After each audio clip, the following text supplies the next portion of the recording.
His Excellency, Mr. Ganbol Dambajav, the Ambassador of Mongolia to India. Once again, a very hearty welcome to you, sir, to Sathya Sai Grama. Participants from around the world, staff, students, a very good morning to everyone and welcome to day 14 of the World Cultural Festival. The World Cultural Festival is indeed a celebration of the values that connect humanity across nations and traditions. As Mahatma Gandhi once said, no culture can live if it attempts to be exclusive. In that spirit, this festival invites us to learn from one another, appreciate our differences, and discover the shared truths that unite us. It is a reminder that global harmony begins with understanding, respect, and the willingness to embrace one world as one family. This morning, as part of the Universal Wisdom for a United World lecture series, we are deeply honored to welcome His Eminence, Dr. Dambajav the Kama Lama, the Chief Abbot of the historic Zunghure Daesh Choilin Monastery in Mongolia. A revered Buddhist leader, scholar, and teacher, Dr. Hamba Lama has dedicated his life to the revival and growth of Buddhism in Mongolia. Beginning his studies under senior monks at a young age, he went on to earn his master's and PhD in Buddhist religious studies in Mongolia and in Sri Lanka. Since reopening the Zunghure Daesh Choilin Monastery in the 1990s, he has restored its rituals, trained over 100 monks, and expanded it into a vibrant center of learning, meditation, and service. His leadership has safeguarded sacred texts, rebuilt temples, and nurtured a new generation of monks to carry forward Mongolia's rich spiritual heritage. On the international stage, Dr. Hamba Lama has represented the Mongolian Buddhism in forums across the world, from the United States, Canada, and Germany to India, Japan, and beyond. He has held leadership roles in the World Fellowship of Buddhists, the World Buddhist Sangha Council, and currently with the International Buddhist Confederation, tirelessly promoting interfaith dialogue, peace initiatives, and humanitarian collaboration. Beyond spiritual leadership, he has been a champion of education, youth engagement, and environmental awareness, inspiring people everywhere to live with compassion and wisdom. Through his vision and service, His Eminence stands as a guiding light not only for Mongolian Buddhism, but also for the global Sangha. With utmost respect and reverence, we request the Venerable Hamba Lama to address all of us. He will address us in Mongolian, and the talk will be translated into English by Miss Setseg Badam Badbear, fondly known as Flower. She is a curator, consultant, and educator with over 15 years of experience leveraging art and creativity to foster positive social impact. She has led roles as the artistic director at Design Park Art Zone Residency, policy specialist at the Government Culture and Arts Authority, and curator at both the Mongolian National Art Gallery and private galleries. She currently serves as COO of Youth Inc., an organization for young Mongolian professionals. Let's put our hands together for the Venerable Dr. Hamba Lama.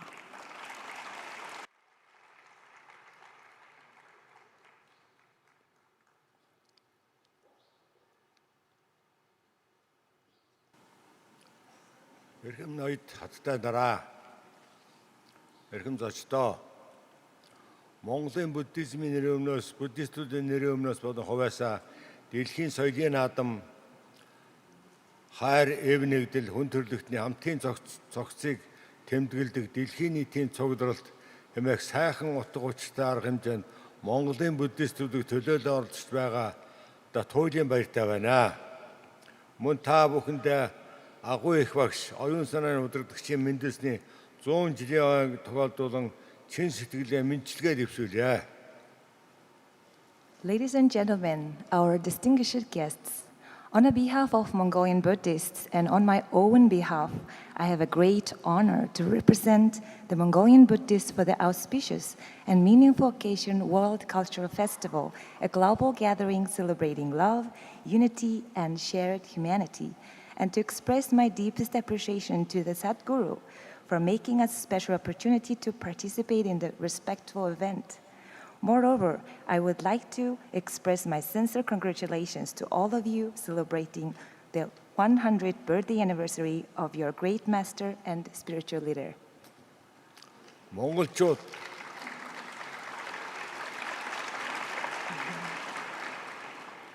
монголчууд энтгэх бол бидний оюун санааны ах トゥ гэж хэлдэг хэрэг дуртай. Энэ бол буддийн шашинтай нэгт холбоотой энтгэх Монголын түүхэн харилцаа юм аа. Буддийн шашны судлаачид Бурхан шашин анх манай эртний өмнөх 2 дугаар зууны үед энтгэхээс шууд Монгол дэлгэсэн гэж үздэг. Тэр цагаас хойш 2000 гаруй жилийн турш буддизм Монголын нийгэм соёлд хүчтэй нөлөө үзүүлсээр ирсэн юм аа.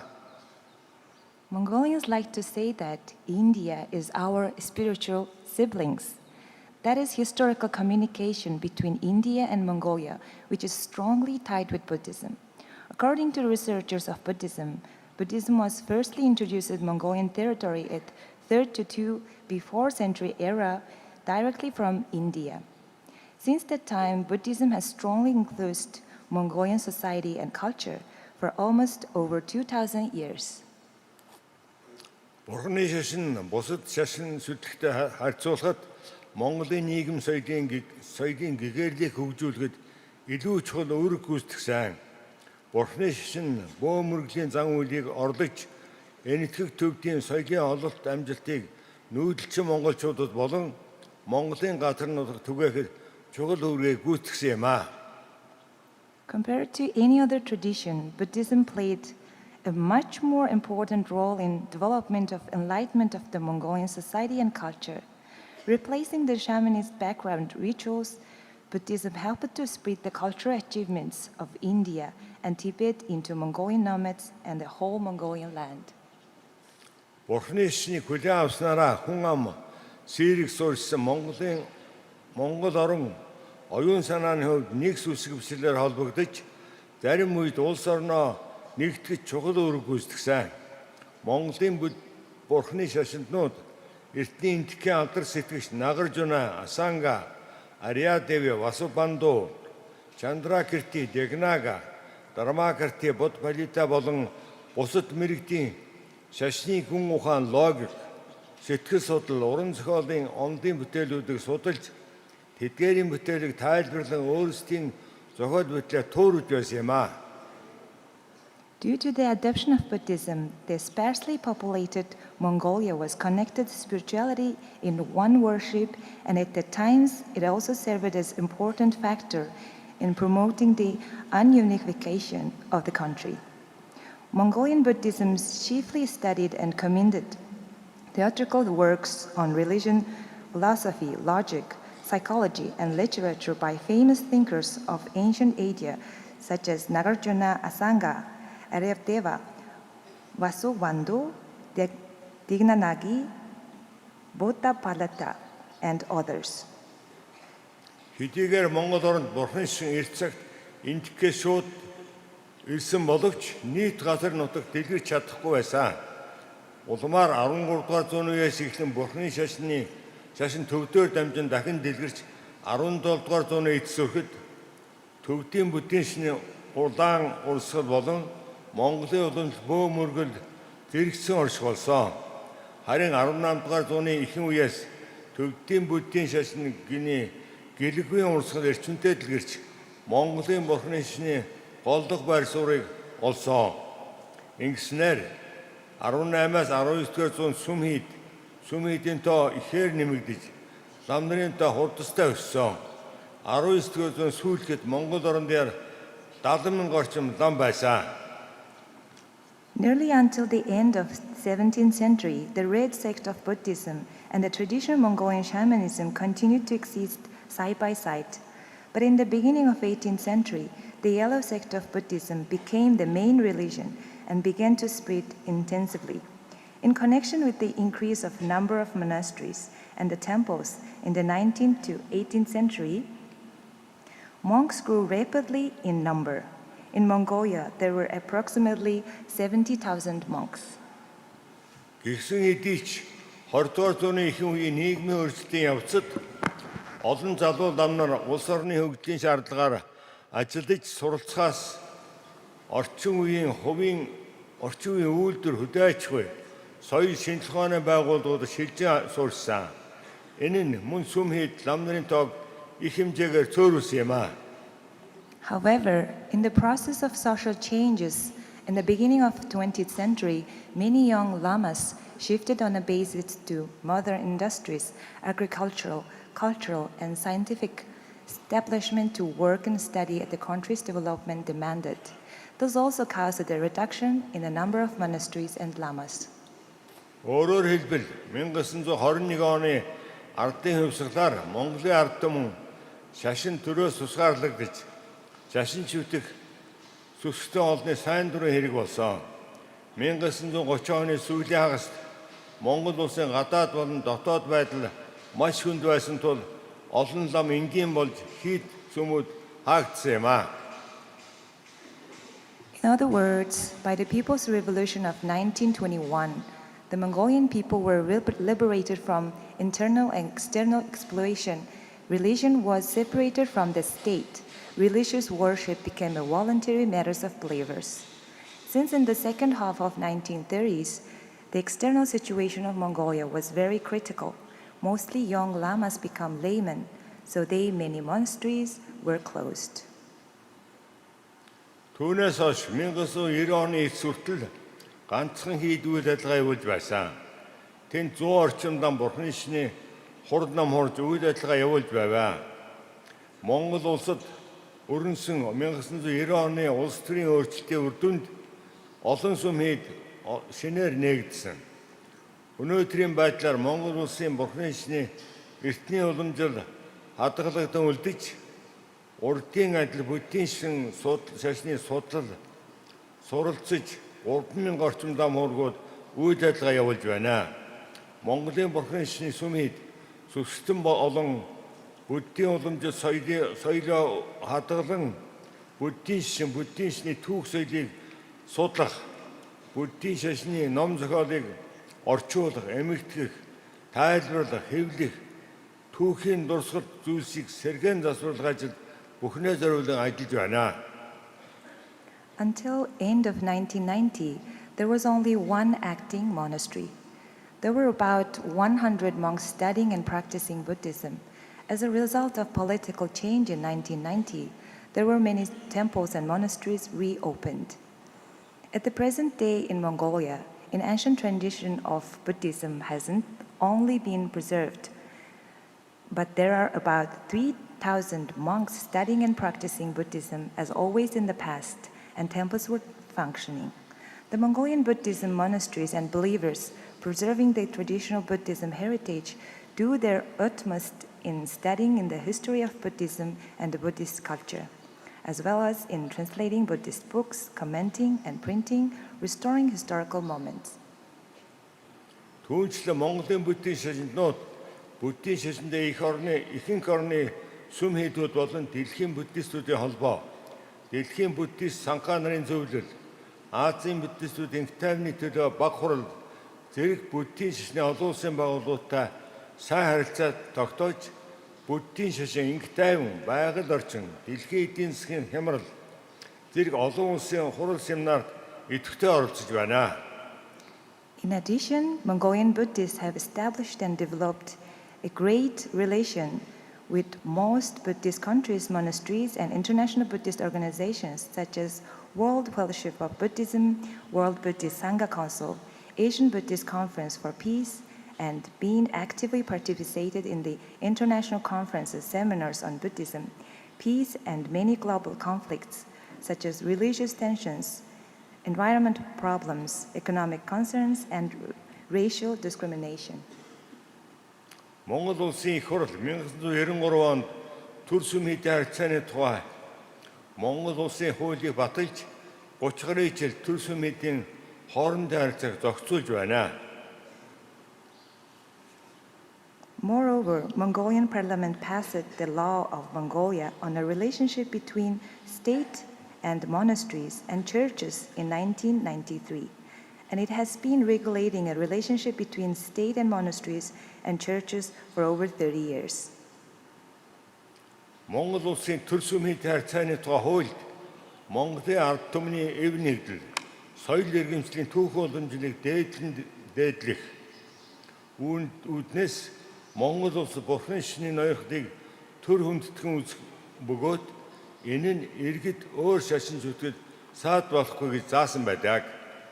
The law of Mongolian relationship between the state and monasteries and churches refers that the state shall respect the dominance of Buddhism in Mongolia in order to honor unity and historic tradition of civilization in Mongolian people. This shall not hinder the citizens from practicing other religions. Өөрөөр хэлбэл Монгол Буддийн шашин зонглох байр суурийг хуулиар баталгаажуулж хамгаалж байгаа ч Монгол улсад бүх шашин ижил тэгш оршихын зэрэгцээ бүх шашны байгууллага бие биенээ хүндэтгэж нийтийн эрх ашигын төлөө хамтран ажиллах шаардлагатай гэж үзэж байна.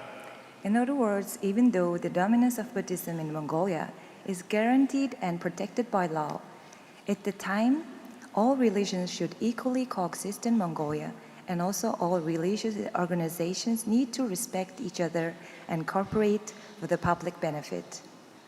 Сүүлийн жилүүдэд бид Христос, Ислам болон бусад шашны байгууллагуудтай хамтран ажиллахыг хичээсэн ч төдийлөн амжилттай болохгүй байна. Үүний шалтгаан нь нийгэм олон нийтийн эрх ашигын төлөө бусад шашны байгууллагуудтай хамтран ажиллах мэдлэг, туршлага, арга барил дутамгүй байгаатай холбоотой байна. Иймээс Монгол дахь шашны олон ургалж үзлийг ойлгох нь бидэнд маш чухал бөгөөд зайлшгүй шаардлагатай байна. In the past decades, we have truly tried to cooperate with Christian and Islam and other different religion organizations, but we haven't achieved our goal. The reason for this is that we lack of knowledge, experience, and approach to work with other religious organizations for the benefit of the society and public. Thus, it is very important and necessary for us to understand religious pluralism in Mongolia. Миний ойлгосноор шашны олон ургаж үзэл нь шашин шүтэх эрх чөлөө болон хамтын ажиллагаатай шууд холбоотой юм а. Урд нь бид Христос, Ислам болон бусад шашны талаар судлах, суралцах шаардлагагүй. Зөвхөн бие биендээ зочлох эсвэл зарим арга хэмжээ ёслолыг хамт тэмдэглэхэд хангалттай гэж бодож байсан. Гэвч энэ шашин шүтэх эрхчлөөг хөгжүүлж хамтран ажиллахад хангалттай байна. According to my understanding, religious pluralism directly connects with religious freedom and coexistence in one country. In the past, we used to think that it was not necessary to learn about Christianity, Islam, and other religions, that is just enough to visit each other and celebrate some events and ceremonies together. However, it is not enough to develop religious freedom and coexistence in one country. Иймд шашны олон ургаж үзлийг хөгжүүлэхийн тулд нэгдүгээрт бүх шашин өөр хоорондоо ижил төстэй ялгаатай тал дээр суралцж судлах. Хоёрдугаарт бусад шашны бүлгүүдтэй ойр ойрхон шашин хоорондын яриа хэлцээ хийх. Гуравдугаарт олон нийт нийгэмтэй хамтран ажиллах сайн жишээ туршлагаасаа хуваалцах. Үүний үр дүнд бид шашны эрх чөлөө хамтын ажиллагаа хөгжүүлэхийн бодит үр дүнд хүрэх боломжтой болсон юм а. Therefore, in order to develop collaboration, first, all religions should learn and study similarities and differences between each other. Second, frequently make interfaith dialogue with other religious groups. And third, share good examples and experience of working with the public and society. As a result, we could have practical achievements of developing religious freedom and collaboration in the country. Эцэст нь намайг өнөөдөр энд хүрэлцэн ирж цөөн үг хэлэх боломжийг олгосонд та бүхэнд шинэ сүлээсээ баярлж байгаагаа илэрхийлье. Finally, I'm indeed deeply honored to be given this opportunity to be here today, as well as deliver a few words. Thank you so much for your kind attention.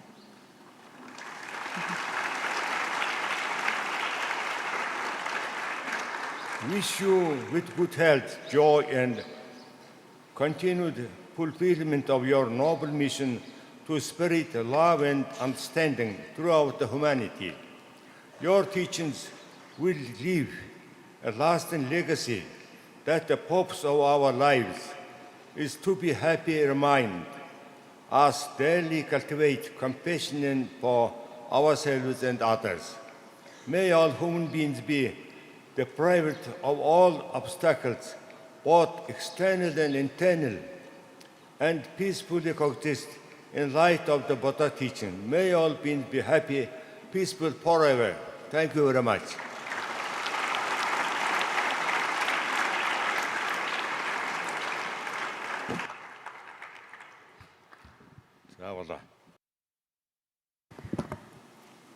Our deep gratitude to the Venerable for blessing us this morning with his presence and for sharing with us his deep and insightful thoughts. We will now take a 15-minute break and come back for the next session, the Satya Dharpan.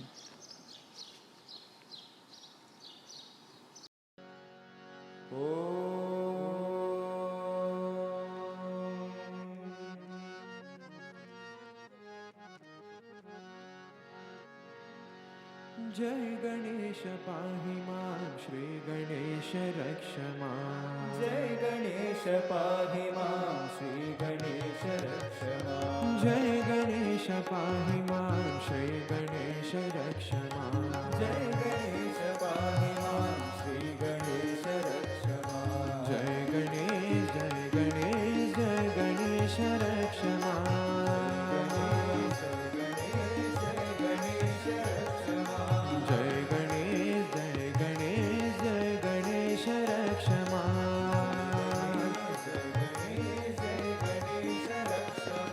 Lambodar Gauri सुत जय गणेश पाहि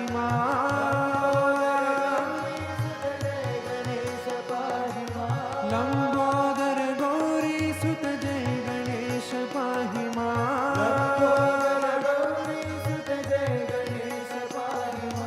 मंगल कर संकट हर जय गणेश रक्ष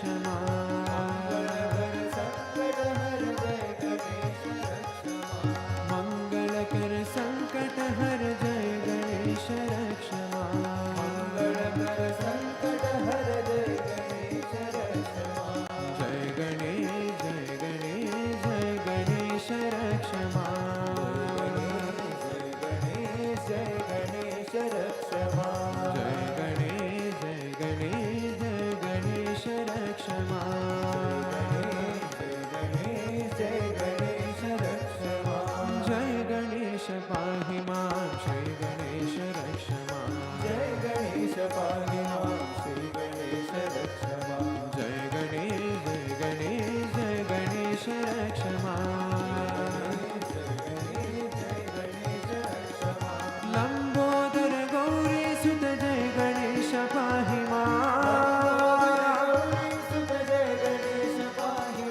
मंगल कर संकट हर जय गणेश रक्ष जय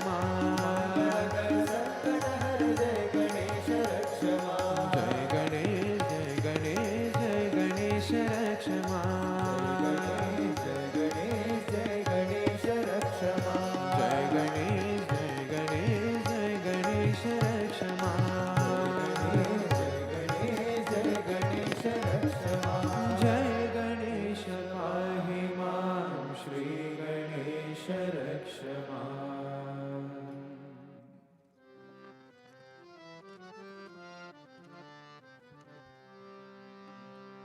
भव सागर से पार उतारो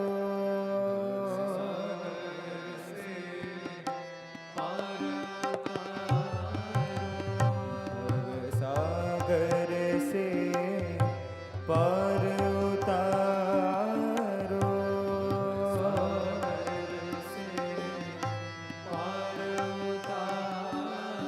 साईनाथ भगवान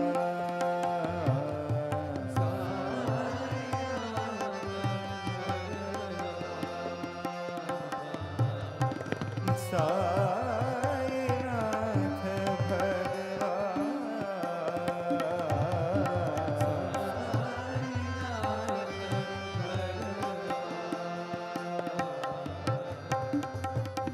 भवसागर से पार उतारो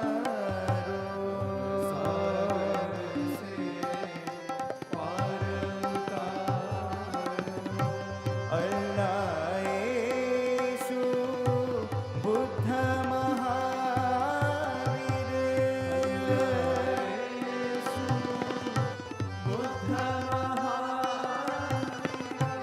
अल्लाह यीशु बुद्ध महावीर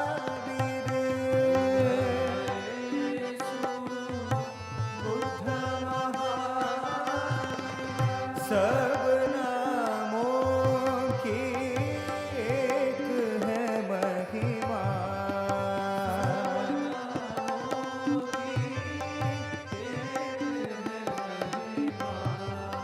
सब नामों की एक है महिमा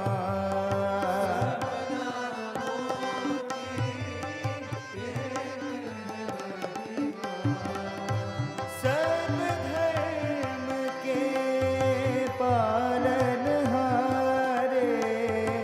सर्व धर्म के पालनहारे सर्व धर्म के पालनहारे सर्व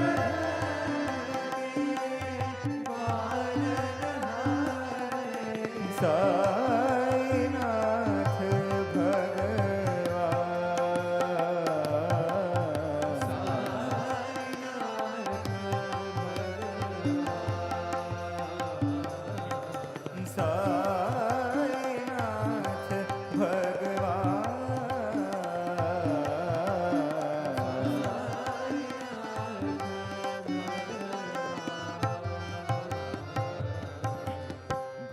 भवसागर से पार उतारो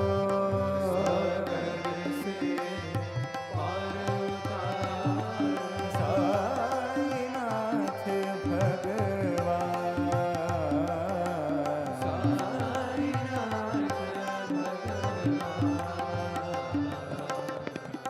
भवसागर से पार उतारो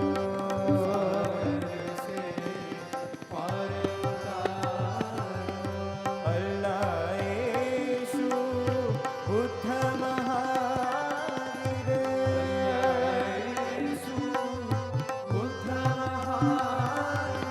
सर्व नामों की एक है महिमा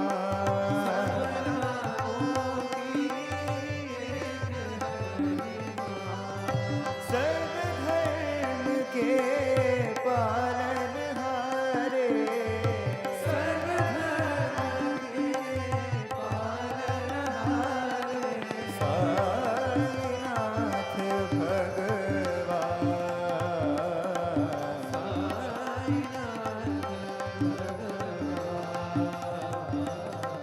साईनाथ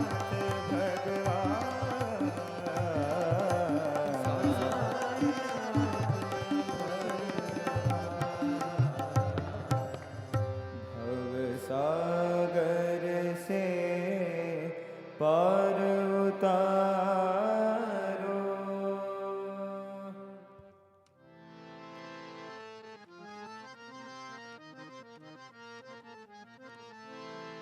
शिरडी निवासा साई शंकरा शिरडी निवासा साई शंकरा शिरडी निवासा साई शंकरा शिरडी निवासा साई शंकरा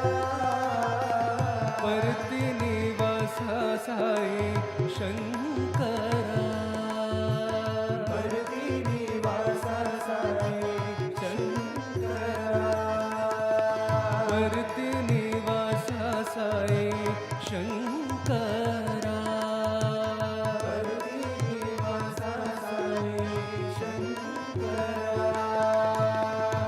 भावातीता भावगोचरा भावातीता भावगोचरा भावातीता भावगोचरा भावातीता भावगोचरा कालातीता कालभैरवा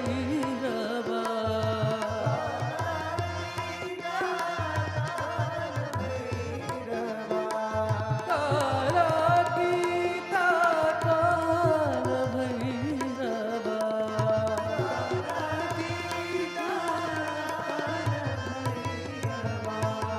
शिर्डी निवासा साई शंकरा शिर्डी निवासा साई शंकरा परती निवासा साई शंकरा परती निवासा साई शंकरा भावातीता भावगोचरा भावातीता भावगोचरा कालातीता कालभैरवा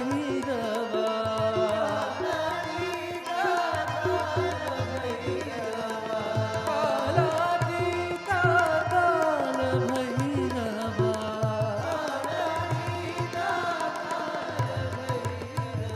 जय जगदीश्वर ओंकारेश्वर जगदीश्वर ओंकारेश्वर जय जगदीश्वर ओंकारेश्वर जय जगदीश्वर ओंकारेश्वर जय जगदीश्वर ओंकारेश्वर जय जगदीश्वर ओंकारेश्वर जय जगदीश्वर ओंकारेश्वर जय जगदीश्वर ओंकारेश्वर जय जगदीश्वर ओंकारेश्वर जगदीश्वर ओंकारेश्वर शिर्डी निवासा साई शंकरा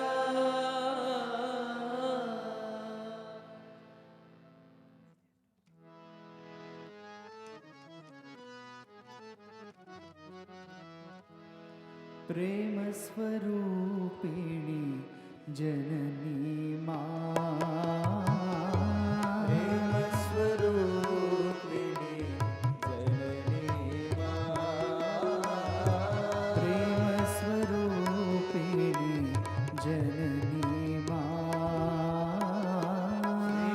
स्वरूपिणी जननी मां चरण नमोस्तुते साई मां चरण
धर्म शांति प्रेम स्वरूपा प्रशांति निलया देवा सत्य धर्म शांति प्रेम स्वरूपा प्रशांति निलया देवा सत्य धर्म शांति प्रेम स्वरूपा प्रशांति निलया देवा सत्य धर्म शांति प्रेम स्वरूपा प्रशांति निलया देवा रामा हो कृष्णा हो साईनाथ देवा रामा हो कृष्णा हो साई राम देवा रामा हो कृष्णा हो साई राम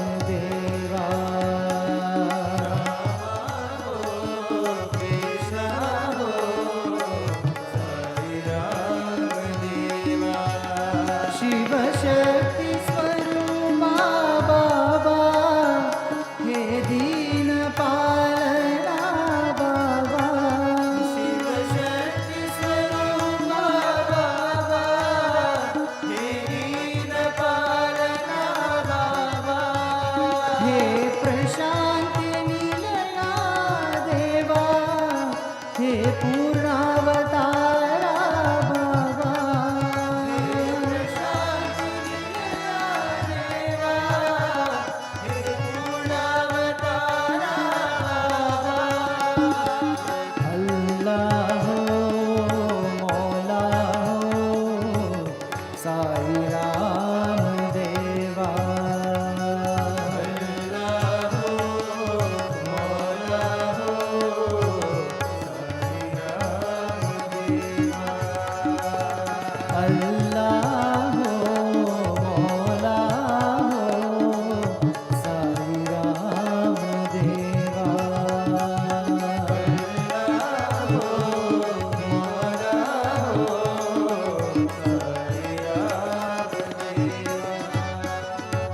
सत्य धर्म शांति प्रेम स्वरूपा प्रशांति निलया देवा Offering our salutations to Sadhguru Sri Madhusudan Sai. Sai Ram and good morning everyone. Welcome to this morning session of Satya Darpan. Over the last 12 days, Sadhguru took us through chapter 1 of the Ashtavakra Gita. Verse by verse, he explained to us not just the meaning and essence of these great truths, but also gave us insights for practical usage in our everyday life. As an adept teacher, he patiently answered our doubts and queries at the end of the chapter. Yesterday's Adhyatmika Rasa Prashna quiz ensured that these concepts have been understood thoroughly through innovative questions and visuals. We now pray to Sadhguru to guide us through chapter 2 of the Ashtavakra Gita.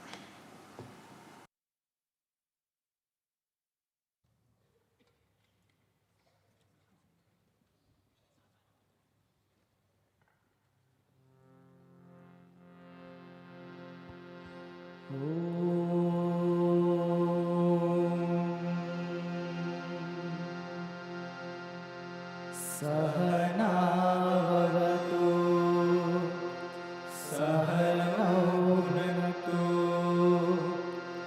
सह वीर्यङ्करवावहै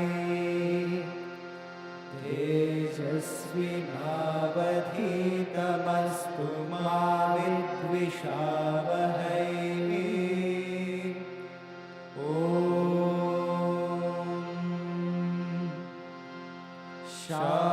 शांति शांति शांति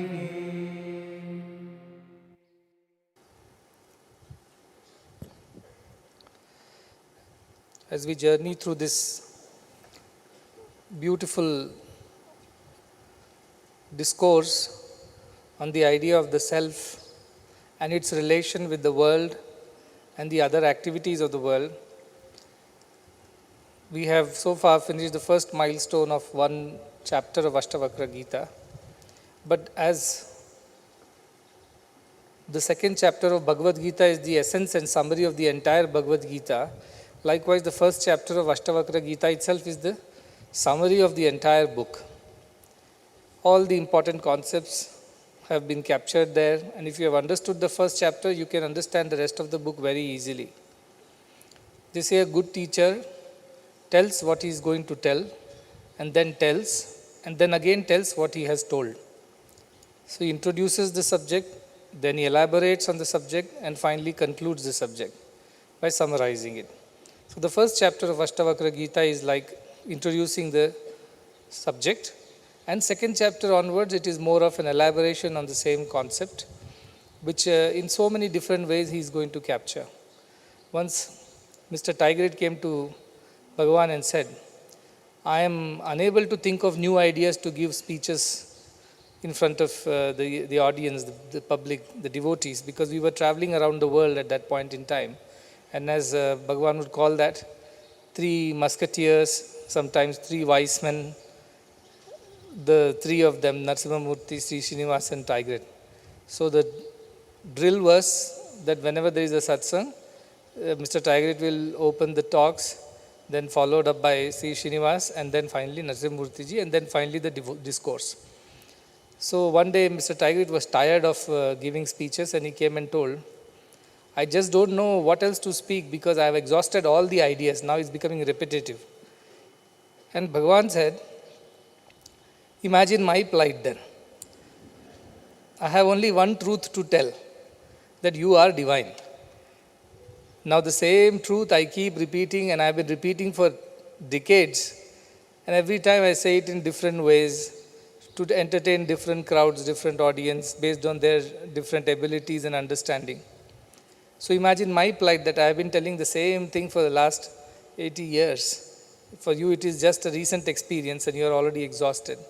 So Ashtavakra Gita would be like that. The truth has already been told in the first chapter, and here onward the same truth will be told in so many different ways, just to keep us engaged, and hopefully as you drive the nail deeper and deeper into the wall by multiple strikes of hammer, hopefully this truth will finally get firmly established in our conscience, in our subconscious mind, if not the entire consciousness, at least somewhere we are aware and we are alert about it. So that is the idea of the Ashtavakra Gita's entire book, and the second chapter begins after the discourse that Janaka has heard from the great Ashtavakra. He is thrilled, he is overjoyed, because he has never heard something like this from so many saints and sages whom he has been engaging with. As we know, he was performing a yajna for 12 years, and he had who's who of the spiritual world present there. Yet nobody told him the truth that what you are seeking for is you yourself already are. That truth nobody had told him, and that hit him like a ton of bricks, and that released him from this false identification that I am just the limited body and mind. But now he is able to identify himself with the greater idea of the consciousness which permeates and pervades everything. And suddenly in the same body, in the same situations, he is feeling free. He does not feel bound anymore because he is identifying himself rightly. Like the proverbial story of the lion cub which was lost in the flock of sheep and kept on thinking it's a sheep and lived a life of a sheep, the life of fear, life of survival, life of all kinds of problems and negativities. But the moment the big lion comes and makes him realize that you are not a sheep, you are a lion cub, makes him see its reflection in the river, water, and releases him from this false identification. That was the bondage. And that happens, and immediately the lion cub is free. He was always free. He was never bound. He was never a sheep in the first place. But because of wrong identification of being a sheep, it always lived a life of a sheep, a limited life. But the moment this realization dawns upon this little lion cub, he regains all his virtues, the strength, courage, power, and is no more afraid of little petty things. So something like that has happened to Janaka. In the first chapter, he kept on listening to the great sermon from the Ashtavakra, sage, Ashtavakra. And then now he has suddenly realized that, oh, he was all the time deluded with false identification with just the body and the mind, which keeps changing. But he is the changeless self. And that idea has now dawned upon him. And the very first shloka of chapter 2, let me begin with that and then we will explain it further. Janaka Uvacha. Now Janaka speaks again. He has spoken first time in the first verse of the first chapter, asking how do I attain wisdom and liberation. And now after having listened to the 19 shlokas of Ashtavakra, again Janaka speaks. The king says, Aho niranjanaha shanto bodhoham prakruteha paraha etavantamaham kalam mohe naiva vidambitaha. He says, oh, aho, the very exclamation in the beginning. It's a realization. When you realize something, you're thrilled, you exclaim, oh, wow, or things like that. So he says, oh, I realize it now. Aho, niranjanaha, I was blemishless self. I thought I was such a petty, silly, limited being with so many faults and frailties, but you have made me know that I am niranjanaha, who can never be polluted, who can never be dirtied, who can never be sullied. I am that pure self, shanto, and my nature is that of peace. So all the disturbances of the mind, the vagaries of the mind, the various states of my mind are all false. I was always peaceful, I am peaceful, and I shall be the same, because that is my true nature. Bodhoham, I am awareness, I am knowledge, I am wisdom. I am not ignorance. I am not limited. This false identification is wrong. Bodhoham, bodha means experiential knowledge. Jnana means theoretical knowledge also can be knowledge, but bodha means wisdom. End of knowledge is wisdom. When you experience the knowledge and you experience the awareness that Ashtavakra has talked about, that is the bodha. He says, I am that awareness. I did not know that. Now I have known. Prakruteha paraha. Prakriti means all these changing ephemeral idea of body, mind and the nature around us. I am beyond that. I am changeless. There are three things. They say Jiva, Jagat and Ishvara. As per our scriptures, these are the three delusions we have. Jiva means I am separate from God. I have a different existence. That is Jiva Bhava. Jagat is that this world has separate existence from God, this entire world. The very word Jagat means Jagat, that which comes and goes. So it's a changing thing. And Ishvara. Ishvara is the manifest form of divine, the Saguna Brahma. All these three are delusions according to our scriptures. But we kind of get used to it, accustomed to it, and then we live in that. So when he says Prakrute Paraha, I am beyond the very idea of this Jiva Jagat Ishvara, the nature of the creation, which is that individual is different from the divine, that the world and all the things around you are different from the divine, and that divine has a name and a form and a limited existence. All three are delusions. They are all under the Prakriti. But Prakrite Paraha means I am beyond these three. I am not the Jiva that I thought I was. I am not even, and the world that I thought was real is also not true. And the idea that God has a limited, finite form and existence with attributes also is not true. I have gone beyond all the three now. Paraha, I have gone beyond, above all these things. And the next one he says, almost with some remorse and regret, Etavanta maham kalam. All this while I was thinking like this in the wrong way, mohe naiva, out of delusion, out of wrong understanding, out of ignorance, out of attachment, I was thinking it some other way.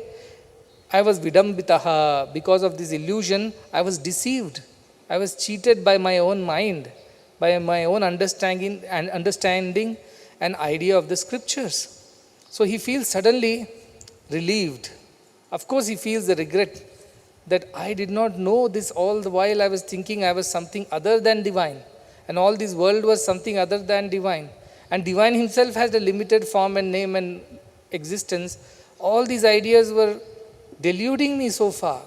But I was so firmly thinking that it was all true. And I was fooled into thinking this way. I was duped, I was deceived, I was cheated by my own understanding.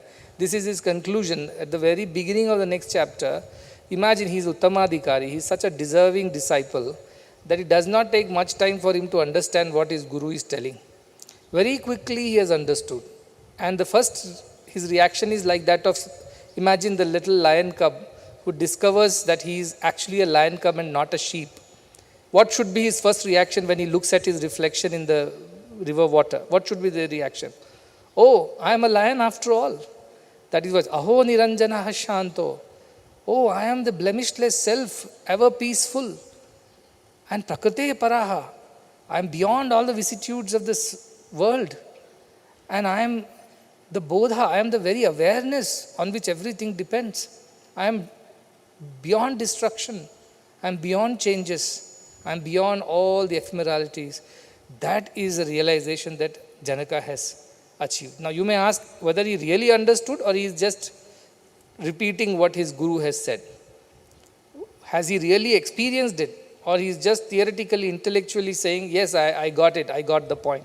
Like many of us may get the point, but we don't understand it experientially. But he says, Bodhoham, Bodhaha, I have understood that I am that awareness. And this is with my practical understanding and experience that I am able to speak to you like this. I don't know how many of us are capable of speaking like this after the first chapter. At least intellectually we are able to speak like that, isn't it? Oh, really, Swami, you said that we and you and the divine and the nature and everything is one and the same. We are not separate, we are not different. It means I am you, you are me, and everything is one and the same. That realization for somebody who has never heard this concept should be a big shock, a cultural shock. Like many of our guests who are coming here, they're getting cultural shocks because they have never been to India. And then they see all this works very differently from their own country. So they suddenly see, oh, it's such a different place. Likewise, anybody who has so far been only a karma kandi, can you increase this volume? Only a karma kandi, doing rituals day, morning, afternoon, evening, and so particular about the rituals. Like Ganapati Puja we were doing, right? So if you do the puja, you have to offer these many types of flowers, these many types of leaves, these many types of something, all this. Oh, some of these people are such orthodox people that they will not be at peace if one type of leaf is missing or one type of fruit is not available for the worship. Or they lose all the peace. They lose the essence of the scriptures. They lose the essence of this spiritual significance of the festival. They are only running behind where is that extra thing. And Bhagwan used to tell a story of a ritual which was being performed by a group, by a family. And in the list of things that were ordered for the ritual, there was a basket and a cat and a stone. So they said, for doing Satyanarayana Puja, why do you need a basket and a cat and a stone? A piece of stone or a rock. But that was the list. So nobody questions. Yesterday I was mentioning, religion has become a kind of thing which nobody dares to question. Even if they don't understand, they say, yes, it is okay because somebody said so, let us keep quiet. And most of the children are at home and they ask, why do we do this? They are told, just shut up and do. They are not given any proper answer. Because of that, most of the children develop, if they are very obedient, humble and parent-fearing children, they just follow. If they are not, they are little rebellious and questioning kinds, they dump the religion and God and walk away, saying we don't believe in things because nobody explains to them. And that is the curse of being religious at times, when you just blindly obey things. Now you will say, Swami, on one side you say, just believe the Guru, believe the scriptures. On the other side you are saying, question the scriptures, question the Guru. So you are confusing me. No, I am not confusing anybody. Read the scriptures, believe that it is true. Like how we start proving a hypothesis. So we start with a hypothesis, a theorem, and then we do various experiments, repeat them over and over again, and finally come to a conclusion and say that this is true, hence proved. Likewise, take the religious injunctions as the theorem or the hypothesis. Somebody else has proven this before. A mathematician might have proven that theory, but still you write it in your exam, right? That theory comes for you to prove. And then you have to do your own analysis and deductions and finally conclude. Likewise, the scriptural truths might be there. But for a sadhaka, a real sincere one must question in the sense in a positive way, not in a negative way. Not to disprove anything, but to try to prove that. One must go through that process, self-analysis. And finally, after having deduced it properly, analytically. That is what Sankhya Yoga of the second chapter of Bhagavad Gita is. Sri Krishna helps Arjuna deduce that knowledge. Sankhya means analytical deduction.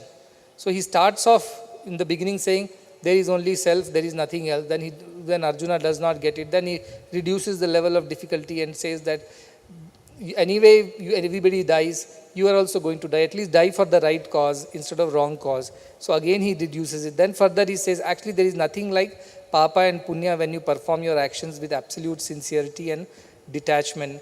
You can be a sthita prajna, and that is how you can still act in the world yet not be affected by it. Like that, very logically Arjuna is taught that why should he fight the battle. Likewise, our scriptures might have knowledge, but we must analyze it for ourselves, question it in the sense in a positive way, constructive way, and then understand it with experience. That is what I said. Shastra, Pramana, Tarkavada and Swanubhava. These three steps are to be followed. Without that, you should not go to the next truth. So, Janaka must have done that. As he was listening, he was deducing, yes, there is something in me which is a witness to everything. When I am fast asleep, there is something in me which is still awake and aware. Because when I wake up, even though I don't remember I have slept, but I haven't forgotten who I am and who these people are. So something in me keeps my knowledge intact. Something in me makes me understand what's going on. Then we did the exercise of deduction, object and the observer, seer and the seen. The seen is the object, eyes are the seer. The seen is the eyes, mind is the seer.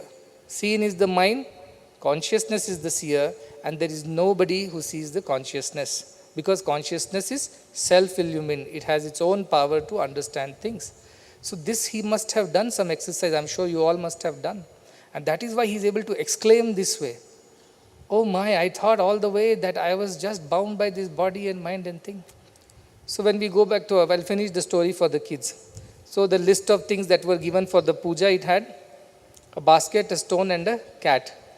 Nobody asked Panditji because they're scared of asking Panditji. Most of the Panditjis also don't know things. I have been to many places, especially abroad. A lot of our Indian Pandits are there. When I hear their mantra, what they're chanting, there's so many mistakes. But I can't say anything because they are just, it's like one-eyed king in the kingdom of blind there. Anyway, those devotees know nothing of our scriptures. These Pandits have become Pandits over there. But I keep listening because I know all of that. So then I was listening. Then this story happened that nobody questioned.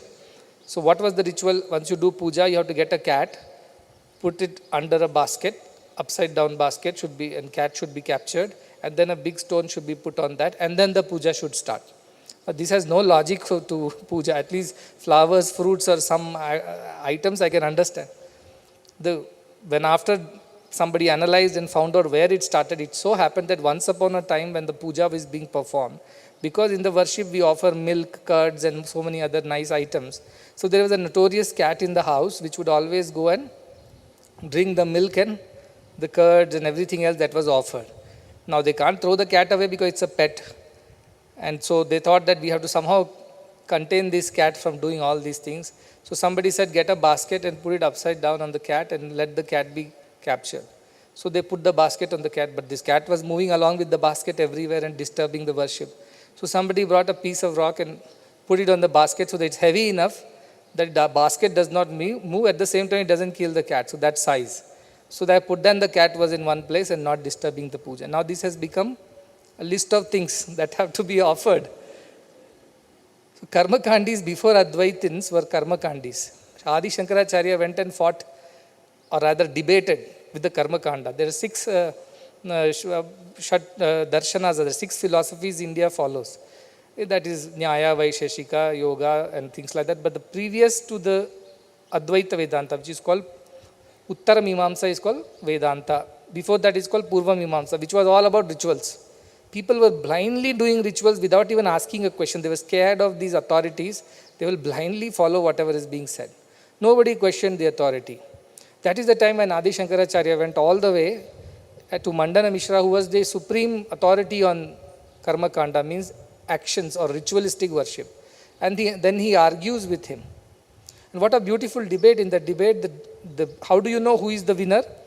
They put a jasmine garland around the neck of both the debaters. Adi Shankara, who is debating for oneness of everything, Advaita, and Mandana Mishra, who is debating for separation of Jiva and Paramatma. He says individual is different from the divine. Individual must worship the divine and attain peace and happiness, but can never equate itself with the divine. That was the Karma Kanda. Both of them had a battle, verbal battle, and the rule was whosoever garland dries up first is the loser. So why would garland dry up? Garlands will anyway dry up after a certain time. Whosoever dries up first. The idea was, if you are not at peace, your temperature goes up, right, when you are arguing. So because of your heat, your garland should become withered. And that's how we know that this fellow's temperature is going up, means he is losing. Because the one who is winning, he will be happy. The one who is losing only will be at this kind of situation. So that is how they argue. And of course, Mandana Mishra loses the argument. But his wife, Ubhay Bharati, is no less. She says, you can't just defeat my husband. I am a married woman. I am considered as half of my husband. So you have defeated only one half. You have to defeat me also, the second half. And then she argues and argues on certain truths of a marital life, which Adi Shankara, poor fellow bachelor, had no idea. But it seems, they say Adi Shankara had the power. Siddhi enters the body of a dead king and revives the body and lives the life for some time. And then he again comes back and argues with Ubhay Bharati and defeats her also and tells all the truths. And that is how he wins the debate and establishes Uttara Mimamsa or Advaita. This is oneness of everything as the highest philosophy of Sanatana Dharma. That is the contribution of Adi Shankaracharya. And till date, it remains undisputed. Of course, there are people who follow the Dvaita, Vishishta Dvaita and Advaita philosophy. Dvaita philosophy is there, which is of Madhvacharya. A lot of people in Karnataka, Udupi is a place where they follow Dvaita philosophy, means God is different, I am different. I am only here to worship God. I do good deeds, I attain heaven. I do bad deeds, I attain hell. Or I am punished or rewarded. That is the simple philosophy. It is very simple, easy on the mind, very quick to understand. You don't get confused about anything. Simply God is up there somewhere, I am here, little here. So Ishvara is there and I am the Jiva and Jagat. That's it. Then Vishishta Advaita is a little different. It says, you are definitely different from God. You are not God. This was propagated by Sri Ramanujacharya. If you go to this temple near Mandya, I am forgetting the name. Melukote. That is where Sri Ramanujacharya stayed, and he promoted this idea of Vishishtadvaita, which says that though the human is different from the divine, but he is a part of the divine only. It's like this is a big sugar candy, and this is a piece of the sugar candy. It's a part of it, but cannot equate itself to the divine. Cannot say, I am equal to God. No, that is blasphemy. That's not allowed. But you can simply say, I am also a part and parcel of God. I am also made of the same stuff. My quality may be same, but quantity-wise I am different. I cannot compare myself and equate myself with the divine. So that is the idea of Vishishtadvaita. And they also believe that after all the ritualistic worships that they do, all their life they perform pujas, and finally they reach a stage where they live with the divine in the heaven. They'll reach Vrindavanam or they'll reach Vaikuntham or whichever God you worship, they'll reach there. That is. And third one is Adi Shankaracharya's Advaita philosophy, which is clearly said, all that which you think are different is only an illusion, like the reflection in the mirror and the person. The reflection appears to be real, but it is not real. Like that, this Jagat is a reflection of the divine. This idea that you are different from God is also an illusion and a reflection. The truth is God alone is Asti Bhati Priyam. That is what alone is, and everything else is just a reflection or extrapolation of the same truth. It is not different. Like the gold can become a ring, bangle or a bracelet or a chain. But in essence, it is gold only. It looks different, but it is one and the same. So look at that oneness, underlying oneness is the Adi Shankara's method, which was of course not accepted by the other philosophy. They say, how could you become equal to God? So there is two gods, Saguna and Nirguna, as we say, the one with attributes and one without attributes. So when I say you are one with God, it does not mean that you develop all the attributes of the God like the Saguna Brahma. Like Ganapati has his own powers, or Lakshmi has her own powers, or Vishnu has his own powers. You don't become equal to them. Neither you become equal to each other. Like you are the mother and he is the son. How can you both become equal? You are the teacher, that fellow is the student. How can you both become equal? So on the external side of it, you don't become equal. The inside of it is the same, this saying. Like bangle is not equal to chain, is not equal to bracelet. But all are equal because they are made of gold. So we are all made of consciousness, though we have different roles and functions to perform. Now you can't say that I can take your place, you can take my place. Not allowed. Because each one of us have certain functionalities, attributes and properties, which we must respect. So to that extent we are different, but to that extent we are same. We are different in the outside, but we are same on the inside. So are you comparable to me? Yes and no. Yes, because inside we are the same. Outside we are different. So you have to respect people for what they are. So to that extent, we should be conscious of that. So these are the three philosophies. Now, Janaka has always been following the first two philosophies, I'm sure. Because why are you doing yajnas? To please some God who is where? Who is up somewhere in heaven. And what will you achieve by doing all the yajnas? You will gain fruits or blessings or boons. So this whole idea that you are different, somebody is sitting there and going to reward you, this idea is what Janaka was always occupied with. And all the years he has spent doing this. But now suddenly this new truth dawns on him. That all this while I was thinking I have to please some God outside somewhere and do all rituals and pujas and worship. But now I realize I was always imagining there is nothing there to be pleased. It's me only. It's my consciousness, it's my awareness which is everywhere. I am looking for something other than me, it's not possible. Somebody comes to you, tells. Let's say that fellow is sitting, Sujan. Now Sujan comes to me and tells, Swami, can you please help me find Sujan? What should I tell him? I tell, you are Sujan. He says, no, I am searching for Sujan. I said, but you are Sujan, what are you searching for? But I am searching for Sujan since morning. I'll tell you, calm down, sit down in a corner, meditate a bit and understand who you are. And you realize, oh, I am only the Sujan that I was searching for all this while. So that is the realization Janaka is having. I am only that divine I was searching for everywhere. What kind of divine? Niranjanaha, blemishless. Because as human mind, we have so many problems, faults, mistakes. So all this is not me. That is the mind part of it. Shantaha. My mind becomes disturbed, agitated. I am none of them. Then he says, Bodhoham. I am the awareness. I am the awareness of everything. My consciousness permeates and pervades everything. I am that. And then I am beyond all the changes of the world. I was deluded all this while thinking I was something else. Reminds me of a very beautiful shloka from Mundaka Upanishad. It's a cross reference. It's not written here. It just occurred to me that when Yama, the Lord of Death, is arguing with Nachiketa, or rather Nachiketa is arguing with Yama, please teach me the truth. What happens after death? Do we continue? Do we not continue? People are confused about it. Nobody has given me the right answer. Since you are the Lord of Death, you alone can give me the right answer. And he goes after him. Yama becomes very happy. And there he speaks. See, this self, this truth, this wisdom cannot be attained by people by listening to mere discourses. You think you have heard from me and you have understood. No, you have not understood. Nayamatma pravachanena labhyaha. By discourse alone, one cannot understand this. Then it says, na medhaya. By intellectual arguments, one cannot understand. Na medhaya, na bahuna shrutena. Or by listening to various people. You don't understand this from one guru, you shift your loyalty, go to some other guru and start listening to them. Maybe that way you will learn something. No. He says by discourses, by listening to it through various people in various ways, you don't get it. Intellectually, if you use your mind to understand it, you don't get it. Yamai vesha vrunute tena labhyaha tasyaisha atma vivrunute tanuswam, it says. It chooses the one whom it wants to reveal itself to, it says. You don't choose God, God chooses you, it says. You don't choose this path chooses you. You don't choose the divine, divine will find you. And you don't choose this truth, the truth will choose you. Truth will reveal itself to the deserving. Idea is that they didn't write the deserving part of it in the shloka, but it means that it will come and reveal itself to those whom it wants to reveal itself to. But who is that person whom it wants to reveal itself to?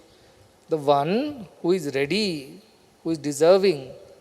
Such a person alone will come to know about it. In Hindi they say, bhais ke aage been bajane se kuch nahi hone wala. It means if you play that thing they play in front of the serpents, that bean they call it in Hindi, whatever they call that, the snake charmer uses that.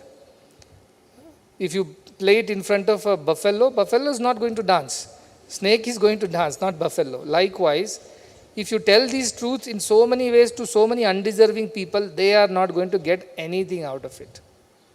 This is the idea. Unless you are ready. Janaka was ready for it. So he got it. Another shloka from Mundakopanishad also is very beautiful, because who is this deserving fellow? He says, Nayamatma balahinena labhyaha. It is not to be attained by the weak people. Swami Vivekananda said, spirituality is for the strong ones. Spirituality is for the courageous. It's not for the weak, who chicken out at the very first difficulty on the spiritual path. It's not for them. It's for the brave hearts, who are ready to weather any storm, who are ready to take anything in their stride, who are ready to go to any extent. Spiritual knowledge is only for those, not for these cowards. So that is the idea. He said, Balahine labhya nacha pramadat tapaso vapya lingat. Nacha pramadat tapasa, who are doing their sadhana, their seeking is faulty, because they really don't want it truly. If they really want it, as I said, you must want God at the exclusion of everything else. You can't have this also and that also. That's not allowed. If you want God and the spiritual knowledge, then that alone should be your goal. Everything else is not required. Your mind is only single-pointedly focused on this idea. So he says, if somebody is doing pramada tapasa, matlab somebody is doing tapas, but not doing it sincerely, not doing it correctly, such a person will also not attain it. Like the karma kandis, whole life they keep worshipping something or the other. Anything they can lay their hands on, they start worshipping. Why? Out of fear. Something goes wrong tomorrow, God should protect me. I don't have these desires of various things, they worship God. What Krishna says is arti, artarti and jignasu. They don't get it because their tapasa is faulty, their sadhana is faulty, their seeking is faulty. And vapya lingat, those who are not fully dedicated to this cause, they don't get it. Then it says, etai rupa yateta yastuhu, the one who really puts effort without faulty ways, without wrong understanding, without insincere feelings, but wants God for God's sake, and he's courageous. He's strong in his will as well as in his pursuit. Such a person, yastu vidwan, tasyesha atma, vishate brahmadham. Such a person will enter the brahmadham. Brahmadham means that consciousness, that supreme state of consciousness. Such a person enters who is strong. 2, who does not deviate from this path, who is not faulty. 3, whose tapas is also extremely sincere and is never deviating from this path. Such a person alone can attain this, others cannot attain this, is the simple reason. Because others will think that they will attain it, but they cannot. That is what happens to most of the world, because Kaschit Dhira, only few people on this path really are that courageous to brave all odds. They don't give up. Think of Gautam Buddha, Siddhartha. He wanted truth. Now what all he had to go through? First of all, give up the comforts of the kingdom and wife and children and all the life's luxury. Fine, that is all thrown aside. Then, no guru, like Ashtavakra to guide, go there, do this. He has to search for himself. Nobody to teach him, nobody to tell him what to do. And he sets out in the search of truth, and what all difficulties he goes through. Both inside problems and outside problems, both he goes through.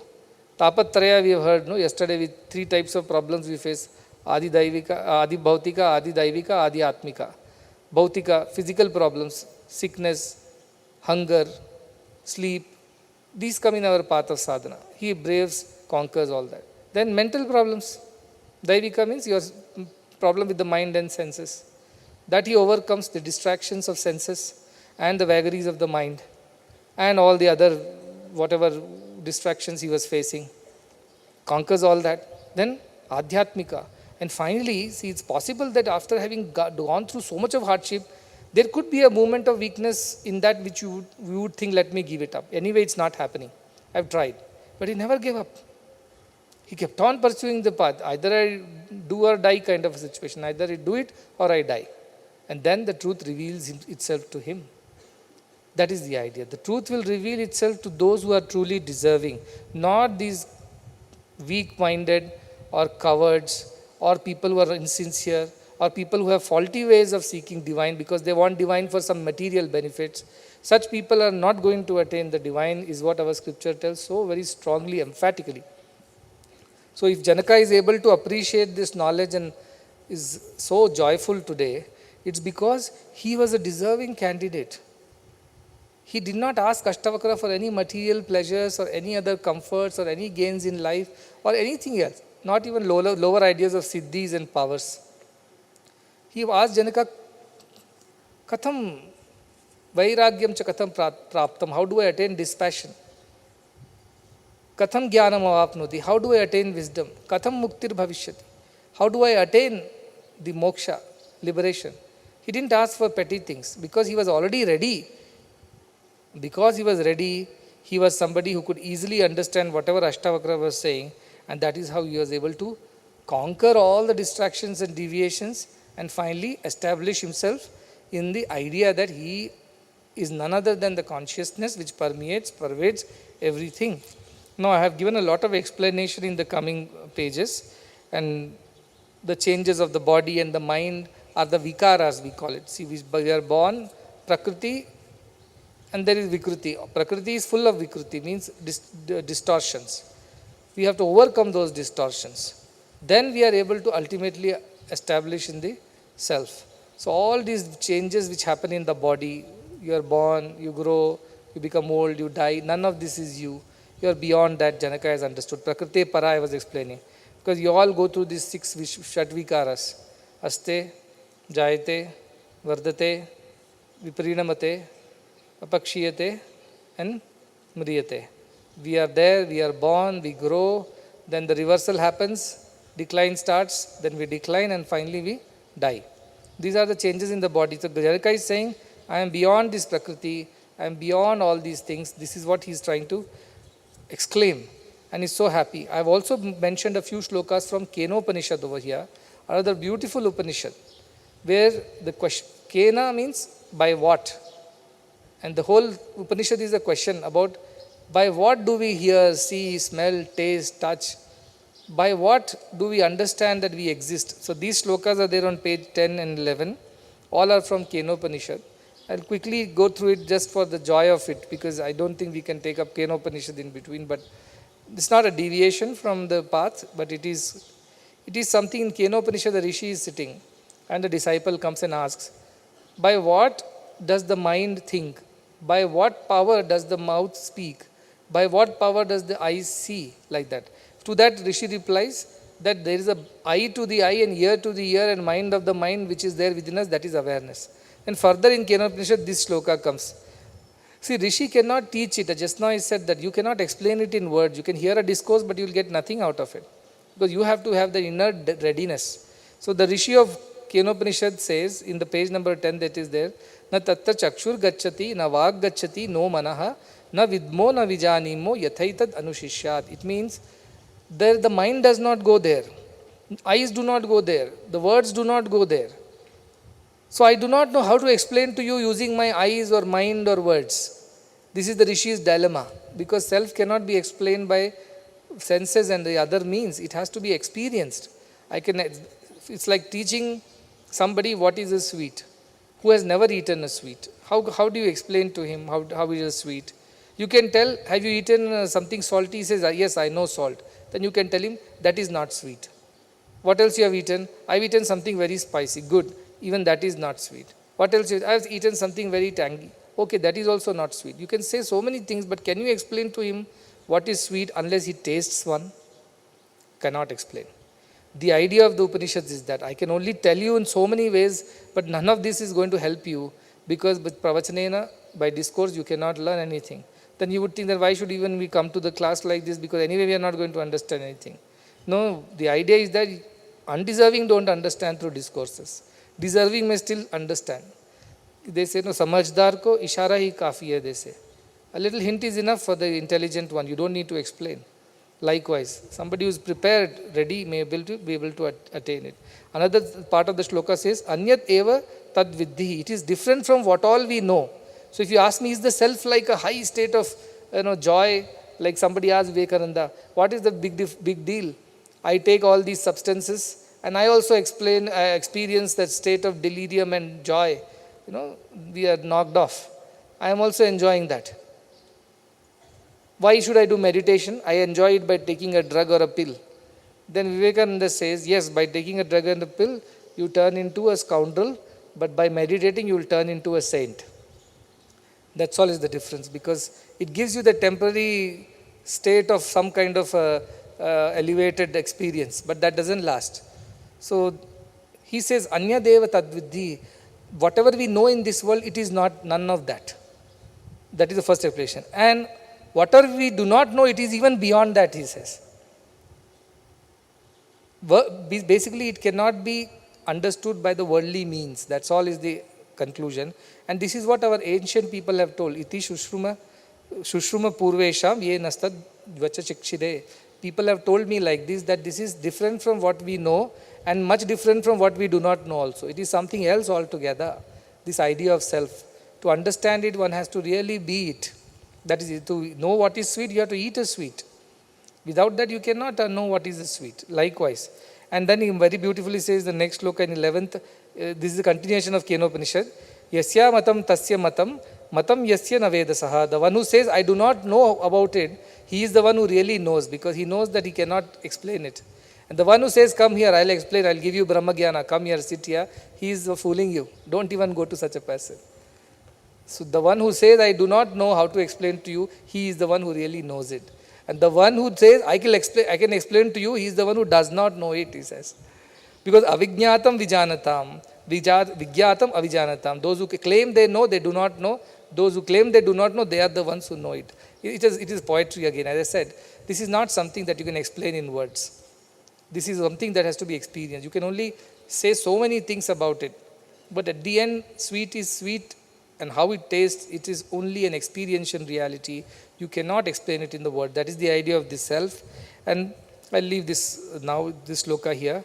The idea is that only, that this self is something that has to be experienced. I cannot explain to you in any amount of words. All the words in the world, in all languages, would be insufficient to explain what it is to be that self, to be established in that pure consciousness awareness and operate from there. Nothing compares to that. That is what he says. The second sloka is further elaboration of his state of joy, Janaka's joy. It is on page number 15, which says, Yatha prakashayam yeko deha menam yatha jagat ato mama jagat sarvam athva nacha kinchana. Another very beautiful philosophy is being explained. I just read the meaning first. It says, Yatha prakashayam yeko, just as I alone illuminate this. This means deha menam, this body. Tatha jagat. In the same way, I alone illumine the entire world around me. What is this idea of illumination? Awareness is the idea. When you know something, you are illumined about it. You are knowledgeable about it. He says, the same awareness that makes me aware of my body, the same awareness makes me aware of the world also. It is one and the same. It is not different. And then, Ato mama jagat sarvam athva nacha kinchana. Therefore, I have concluded that the whole world is mine. Because I am only there in everything. Everything is me. Either I think everything is mine, or nobody is mine, or nothing is mine. This is the conclusion that Janaka makes. I will explain.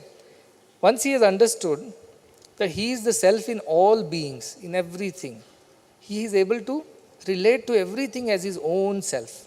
It's like a man who stands in a room full of mirrors. Remember that example? Now the man sees the reflection in various mirrors. And what will he think? Oh, I alone am in all these mirrors. Everything is me only, not different from me. That is the idea. Of course, dog cannot think like that. We already discussed. The man thinks all this is me only, everything is me. Then what next? He'll think all this is me because all are my reflections. Or he'll think none of this is me because reflections are not real. Between the two only he can think. Either he thinks all these reflections are me only. I am only in everything. Or all these are only reflections. They are not real. I alone am real. All these are reflections. Therefore, these are none of this is me. Between the two only you can think. I always tell people, in spiritual path, either you consider everybody as your own or consider nobody as your own. Either become Mahato Mahiyan, vast and expansive, and consider the whole world as your own. Or become Anoraniyan, withdraw from everything and think this world is just an extension, a projection, a reflection and not real. I alone, that awareness is real, so you become a sannyasi. The sannyasa people, what they do, the Gyan Marga people, They take the path that I alone am, everything else is unreal. They withdraw from the world and go to a cave or Himalayas or somewhere. Because they see everything is an illusion. Our joys and sorrows are an illusion. Our bodies and minds are an illusion. Even the whole creation, the Panchabhutas are illusions. So they do not want to engage with them anymore. That is one way of attaining the truth and living. The other way is those who engage with the world, love all, serve all. That is the other method. Why everybody belongs to me? Everything is me only. When this hand helps the other hand, let's say I cut my hand and I want to apply an ointment. My right hand applies the ointment on my left hand. It's not doing a favor to the left hand, right? Because it sees oneness. My left leg gets hurt, my right leg takes the weight. I limp. Why?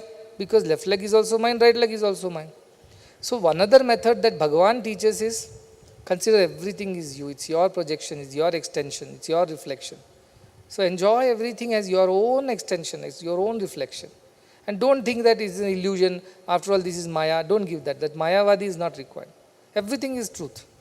Now you will ask, then Shankaracharya says, Brahma Satyam Jagan Mithya, Jivo Brahmaiva Napara. Shankaracharya says, Brahman alone is truth. Jagat, all this that you see around is Mithya, including your body. It's false. It's untrue.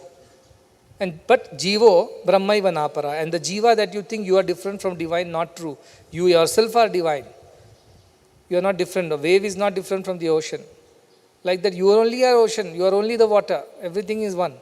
That also Adi Shankaracharya says. So many people take to this and start getting confused. They say, Brahman alone is real, everybody is unreal. My wife, my children, my family, my job, my everything unreal. Let me run away from here. So those people ask, when you feel hunger, is it real or unreal? That is real hunger only, right? That time you want to eat immediately. The responsibilities they shun, saying, all this is unreal, why should I take responsibility of things and people? It's an escapist attitude. Many people misuse these shlokas and these mantras, these ideas wrongly. So my idea to them is this. Think everybody as your own. Consider everybody as your own and see yourself in everybody and love everybody accordingly. Care for everybody accordingly. And in that purity also you will realize your divinity. So our method of selfless service is this. The other method is Jnana Marga type people who says, no, everything is unreal. What is the point in doing anything? I had, I think in previous book somewhere I had written, I didn't explain later. It is written that a Jnani sees the whole world as perfect. He doesn't see any imperfection in the world. An Ajnani sees imperfection. It means in the world there are so many things. There are good things, bad things, ugly things. For Jnani everything is okay. He says everything is perfect as they are supposed to be. There is nothing imperfect. I don't have to go and change or improve or build upon what is already there. It's already correct as it is. Somebody is born blind, correct. That is what is perfection. Somebody is born intelligent, correct. That is the perfection. Somebody is born without a limb, that is also perfect. Somebody born with extra abilities, skills and talents, so also is perfect. So you will say then, oh, children are born with heart problems. Then they are born perfect. Then why should we go and improve the perfection? Leave it as it is. But that is one way of thinking. Some people are like that who are like that. So somebody wrote back to me saying that, Swami, you are confusing us because on one side you are saying, Jnani sees everything as perfect. Everything is perfect. Somebody is sorrowful, somebody is miserable. That misery is perfect for that person at that time. Somebody is happy and joyful and blissful. That bliss is perfect for that person. So then how do we deal with all the people who are poor and miserable and having difficulties? Why do you ask us to go and do things for them? Then I explained to them, see, the truth is that in the bigger scheme of things, everything is perfect. If you are born in a poor family, that is your path to God. Imagine in this hall, half the hall is from poor families. If you were not born in a poor family, would you have come to me, seeking education, health or whatever? Never you would have come to me. You would have gone elsewhere. You had money to take care of yourself. You would have never come to God. You came here because of the situations that you were put into. You were born in a family with difficulties, so many other issues, and you had no choice. Your parents said, the best thing I can do for you is go to Swamiji's institution and study there. This is the best help I can do. As parent, I am incapable of doing more than this.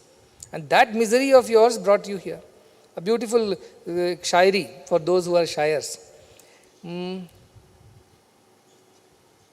ये दर्दे दिल है जिसने हमें उनसे मिलाया है, खुदा भला करे उसका जिसने मेरा दिल दुखाया है. It is the pain in my heart that has taken me to God, that has brought me to God. Because when I was pained and suffering, I wanted to get closer to God. I wanted relief. I wanted somebody to calm me down. So thanks to those who have really hurt me badly, because of them I sought God. Otherwise I would have been roaming in the same worldly things. So thanks to those who have really troubled me and caused me problems, because that is why I turned towards God. So problems are also perfect in that way. So the devotee asked, if you say like this, then how are we to interpret all your teachings that go serve here, build hospitals, build schools, take children to... What is the point? Then I said, see, not every Jnani is the same.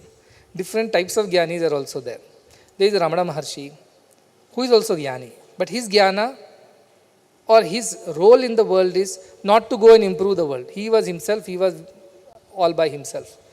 Anybody who sought him came to him, and he hardly spoke, he was always silent.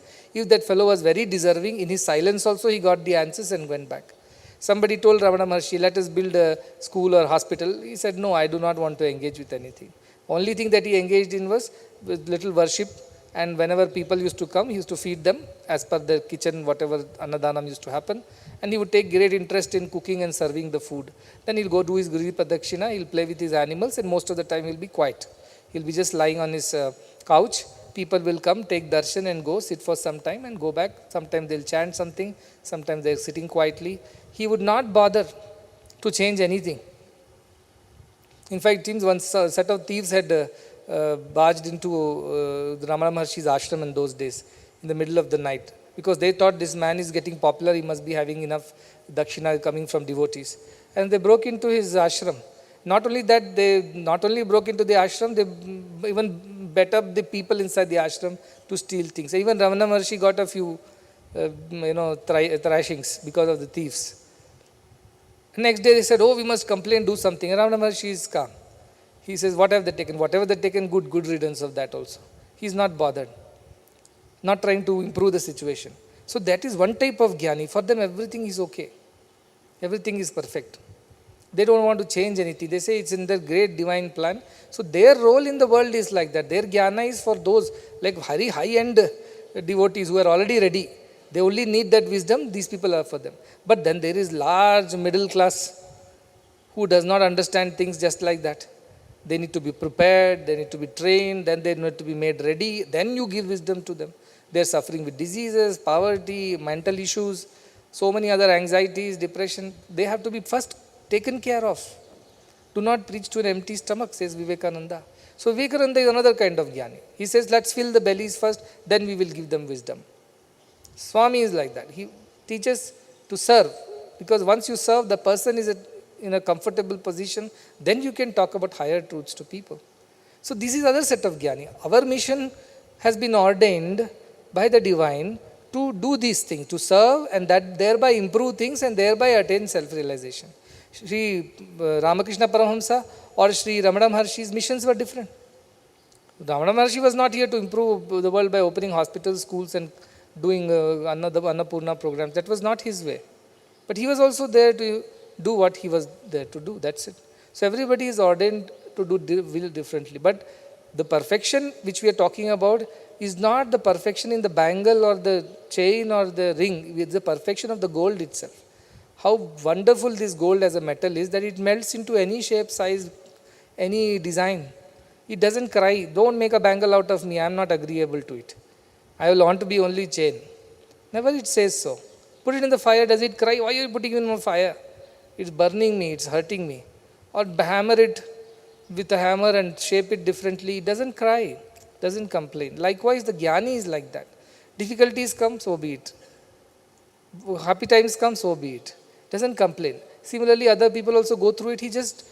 He does not have any insensitivity. He's not cold blood, in his understanding. But he is just too wise to engage with petty things. Like when two children fight. For them, it is a big thing. It's a huge ego and prestige issue there. But for a teacher or the principal, what should he think of those two people fighting? He can at best say, don't fight, this is unnecessary. No, sir, this is necessary. Okay, fine. Leave it. What can you do about it? Like that, the Ramana Maharshi method is that. At best, why are you fighting? He'll tell. No, this is what is it. Okay, continue. Do, you will realize it for yourself whenever the time. This is perfect for you. This is the only way you will realize, by fighting, hurting, damaging everything, then realizing what a foolish thing it was to do. So go through it. That is one way. But some other ways will say, no, you will hurt each other, you will hurt others, you will waste. So let us stop them from fighting, give them some wisdom. So different teachers have different approaches. Nobody is right or wrong. Now you can't compare me with somebody and say they are wrong, I am right. All that is again delusion only. You are again thinking from your mind point of view, and therefore it's colored. Do not do that. So our Ashtavakra says, you are the self which is not bothered by all these things. And Janaka has realized it. He says, oh, now I realize. I am only everything, either that is my attitude, or I am nothing, that is the attitude. All this is mine, that is the attitude, or nothing is mine, that is the attitude. Why? Because other things are only projections, reflections, all these externals. I am the water, I am not the wave, I am not the ocean. Either water thinks, yes, I am only the ocean, I am only the waves. Or the water thinks, I am none of these, I am actually only water. I am neither the ocean nor the wave. Between the two, it can think only one way. So suddenly this realization dawns on him, I am only all this. All this is mine from that point of view. Or nothing is mine, because all these are external things, this kingdom, the relations, the people, the ministers, the wealth, the treasury, the land, the properties, none of this is mine, because all this is illusion. The real self does not get entangled in all these things. So this is the attitude a Jnani develops. And same thing I tell also. How do you live in the world? Love everybody as if everybody is yours. Or detached from everybody as none, but nobody is yours. This problem that some people are mine whom I would like to look after, other people are not mine whom I don't care about, this is where the confusion begins. That's why when I say, Udara Charitanam tu Vasudhaiva Kutumbakam, for the broad-minded ones, the whole world is a family. How does that happen? Because their heart has expanded in love. Now they consider everybody as their own, and not out of simply an intellectual exercise. It is a deep understanding, it is a deep experience of everything being yours. Like your limbs are yours. They look different, legs are different from hands, are different from eyes, but they are all yours, they have different functions. But they all contribute to the same existence. Likewise, the whole creation is nothing but your own extension. In fact, it is you only in everything. That is the realization Janaka has got, that I am only illumining myself and this body and the whole Jagat, because I am the one awareness, constant in all the changing things. Therefore, I have come to a conclusion that the whole universe is mine, or if I see the other way, none of it is mine. This is how Janaka is able to say. Our again, Kathopanishad says, Eko vashi sarva bhutantaratma, ekam rupam bahudha yat karoti, tamatmastham yen anupashyanti dhira, tesham sukham shashvatam netaresham. There is only one which permeates everything. In all bhutatma, in all beings, there is only one. But appears to be many. It makes itself appear as many. Like many waves on the same ocean. They appear as many, but it's all part of the same ocean. Like that, we all beings of various countries, cultures, religions, philosophies, we appear as many people. But we are all one at this and the same.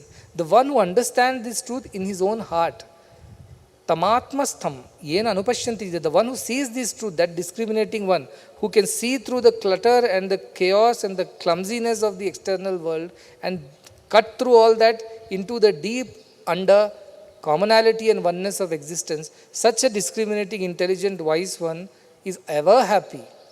Tesham sukham shashvatam.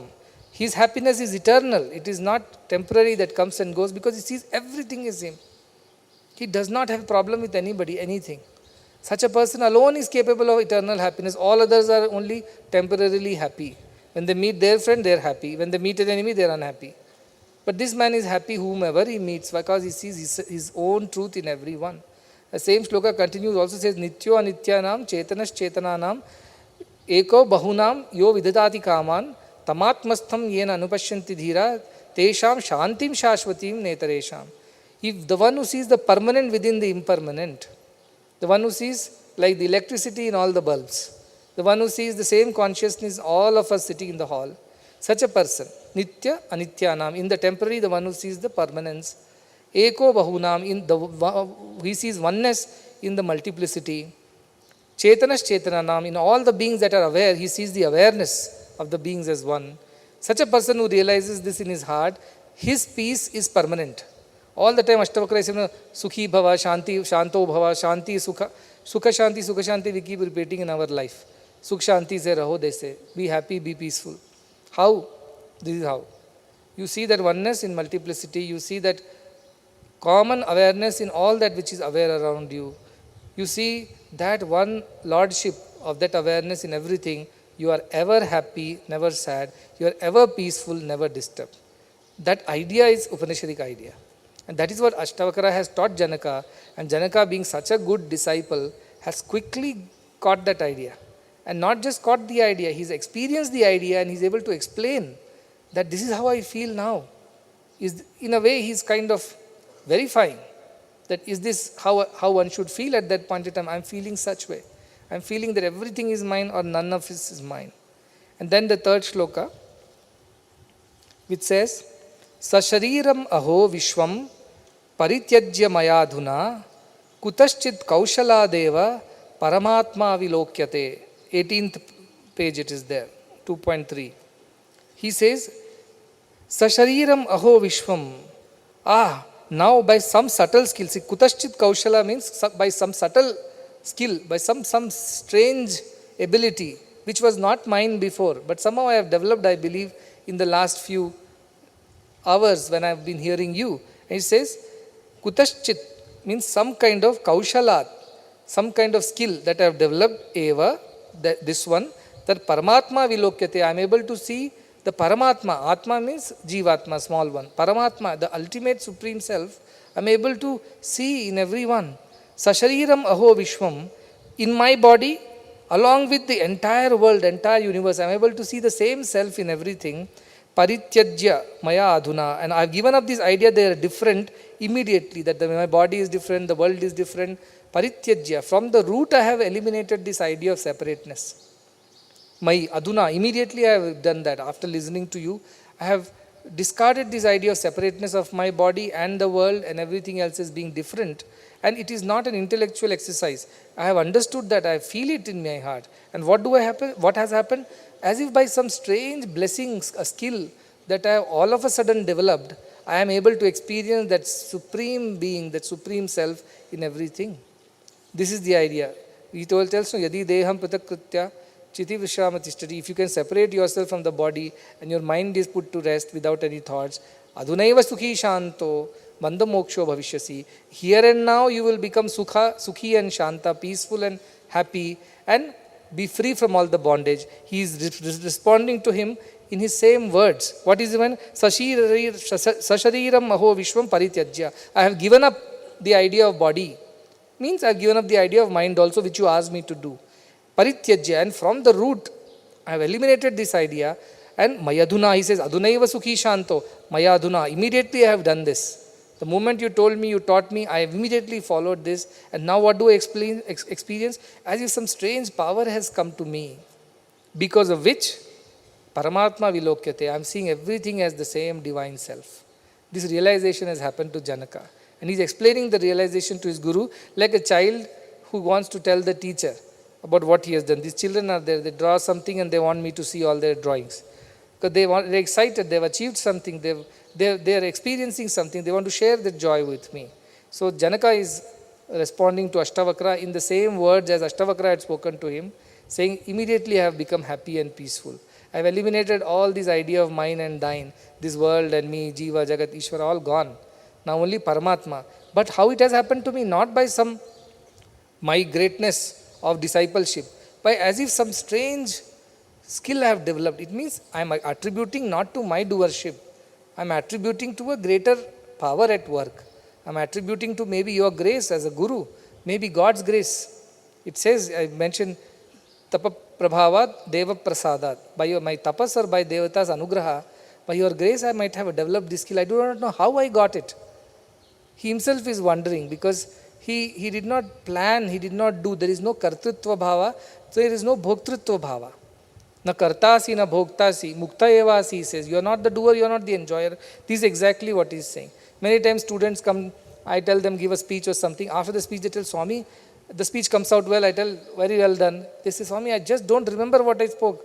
What happened? I had planned something, but something else came out. And I just do not know, but as if something took over me. And I was on an autopilot. And everything just happened. Before I realized it was over. And people were clapping. That is the feeling. I don't know, by some strange power, I have attained this oneness, this vision of oneness everywhere, and have given up this idea that I am the body or the world around me is real, and all these attachments have just dropped. And dropped forever. Parityajya. Tyajya means give up. Parityajya means completely give up.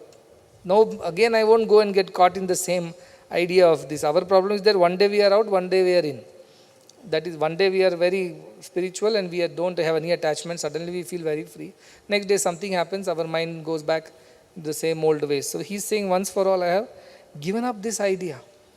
So that is the greatness of Ashtavakra or greatness of Janaka, or both their greatnesses we do not know.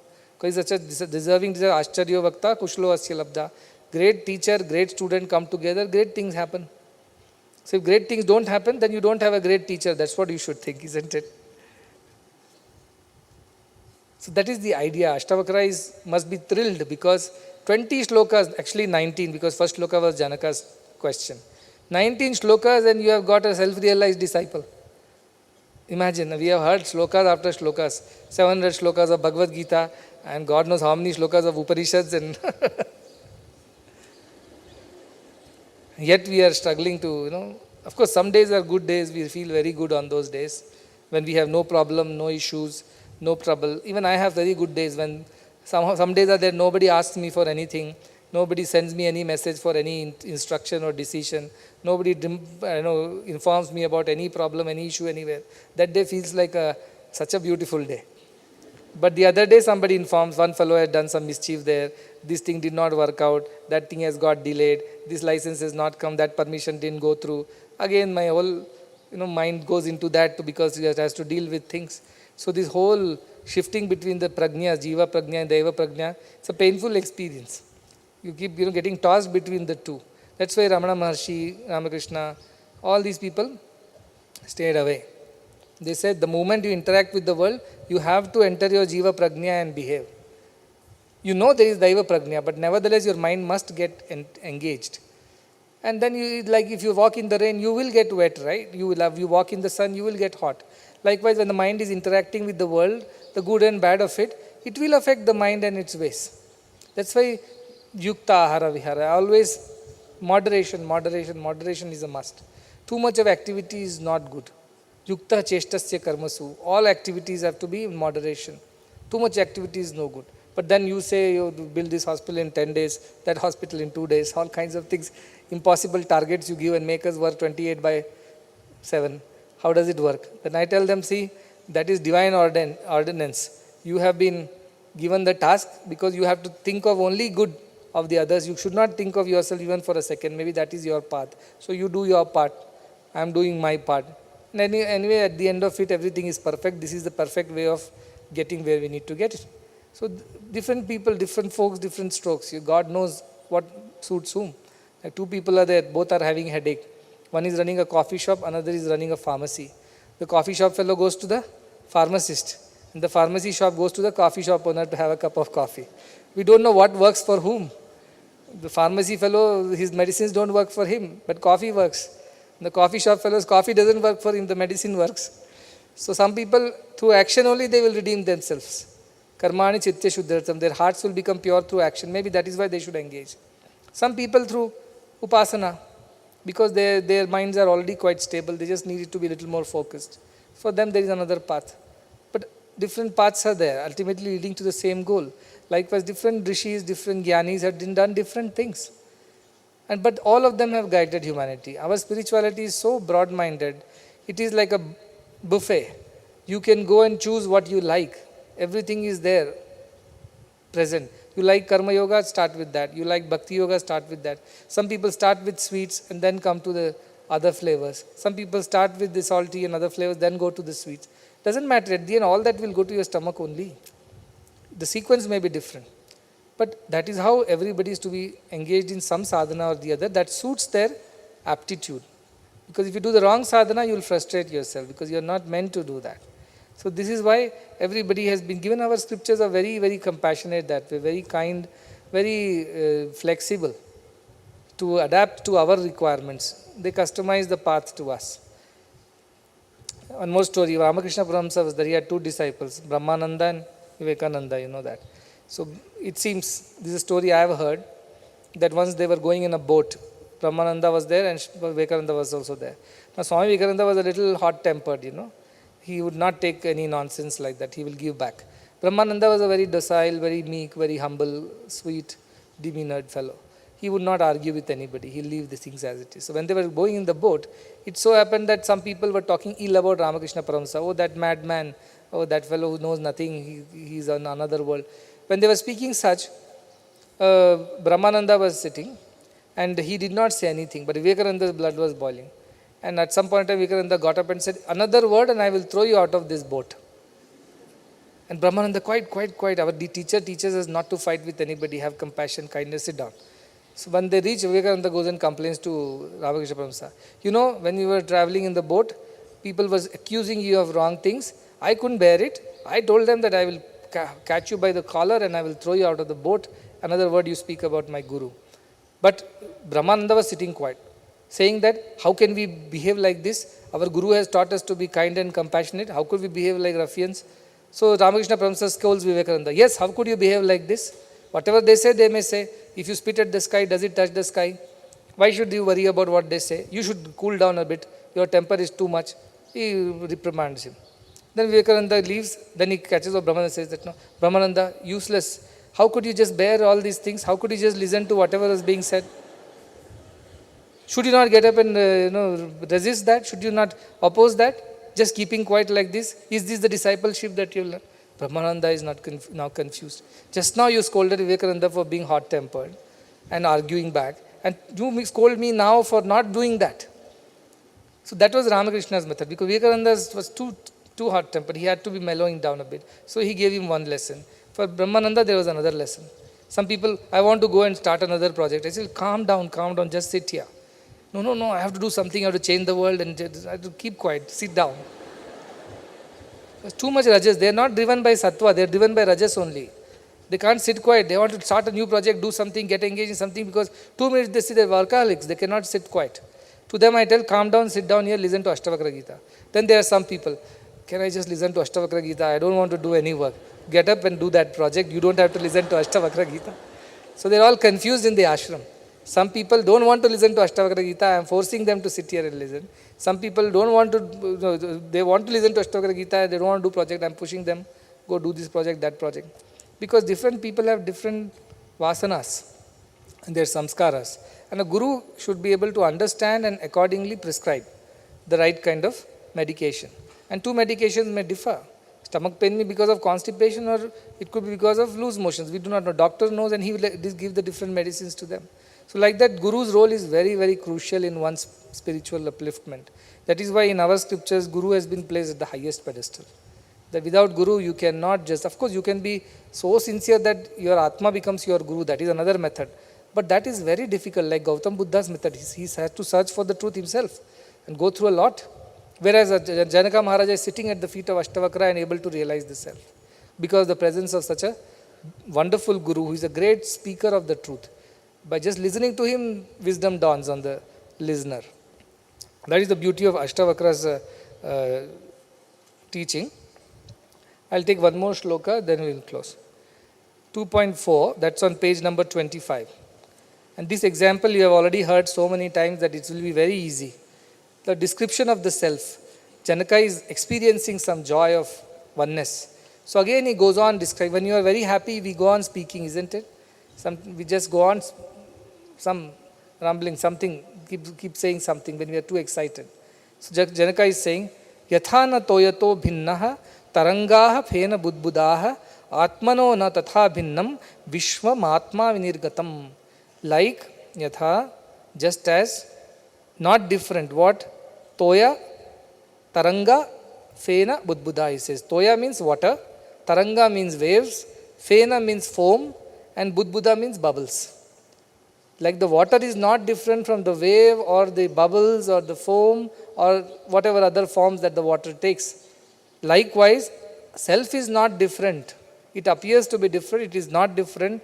The whole, this entire creation is emanated from the same self. But it modifies itself according to the functionalities. Like the water's example again. The water in the ocean is the one which is in the waves also. That wave, water only is there in the foam. That only is there in the bubbles.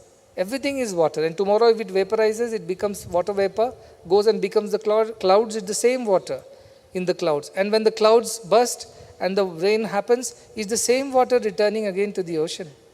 Water has not changed. Water remains the same, its forms have changed. That is why Nama Rupa, Panchangshakam, that two, Nama Rupa, name and form are the Jagat Rupam. They are related to the world, whereas Asti Bhati Priyam, the first three qualities are of that of Brahman. So think of water as the first three qualities, which does not change, actually just modifies itself based on situations. So here he says, I have understood this truth now, that I, you and everything that I see are not different. Like the wave, the foam, the bubbles are not different from water. Likewise, none of us are different. Janaka is further explaining his joy, that I have experienced that, I am experiencing this oneness. I feel that as an experience, not just as an intellectual thing. So he's so excited. He's so happy because it's the first time that he has experienced that freedom of oneness. He's expansive now. What Bhagavan says, expansion, love, expansion, love. This is what it is. Suddenly his love has expanded, his consciousness is expanded, his awareness is expanded, and he feels so free. He feels unlimited. He feels eternal.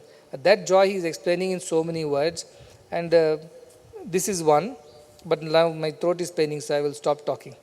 The other examples also we can see. Now these are all more, as I said, we can go very fast because the other examples also quite easy.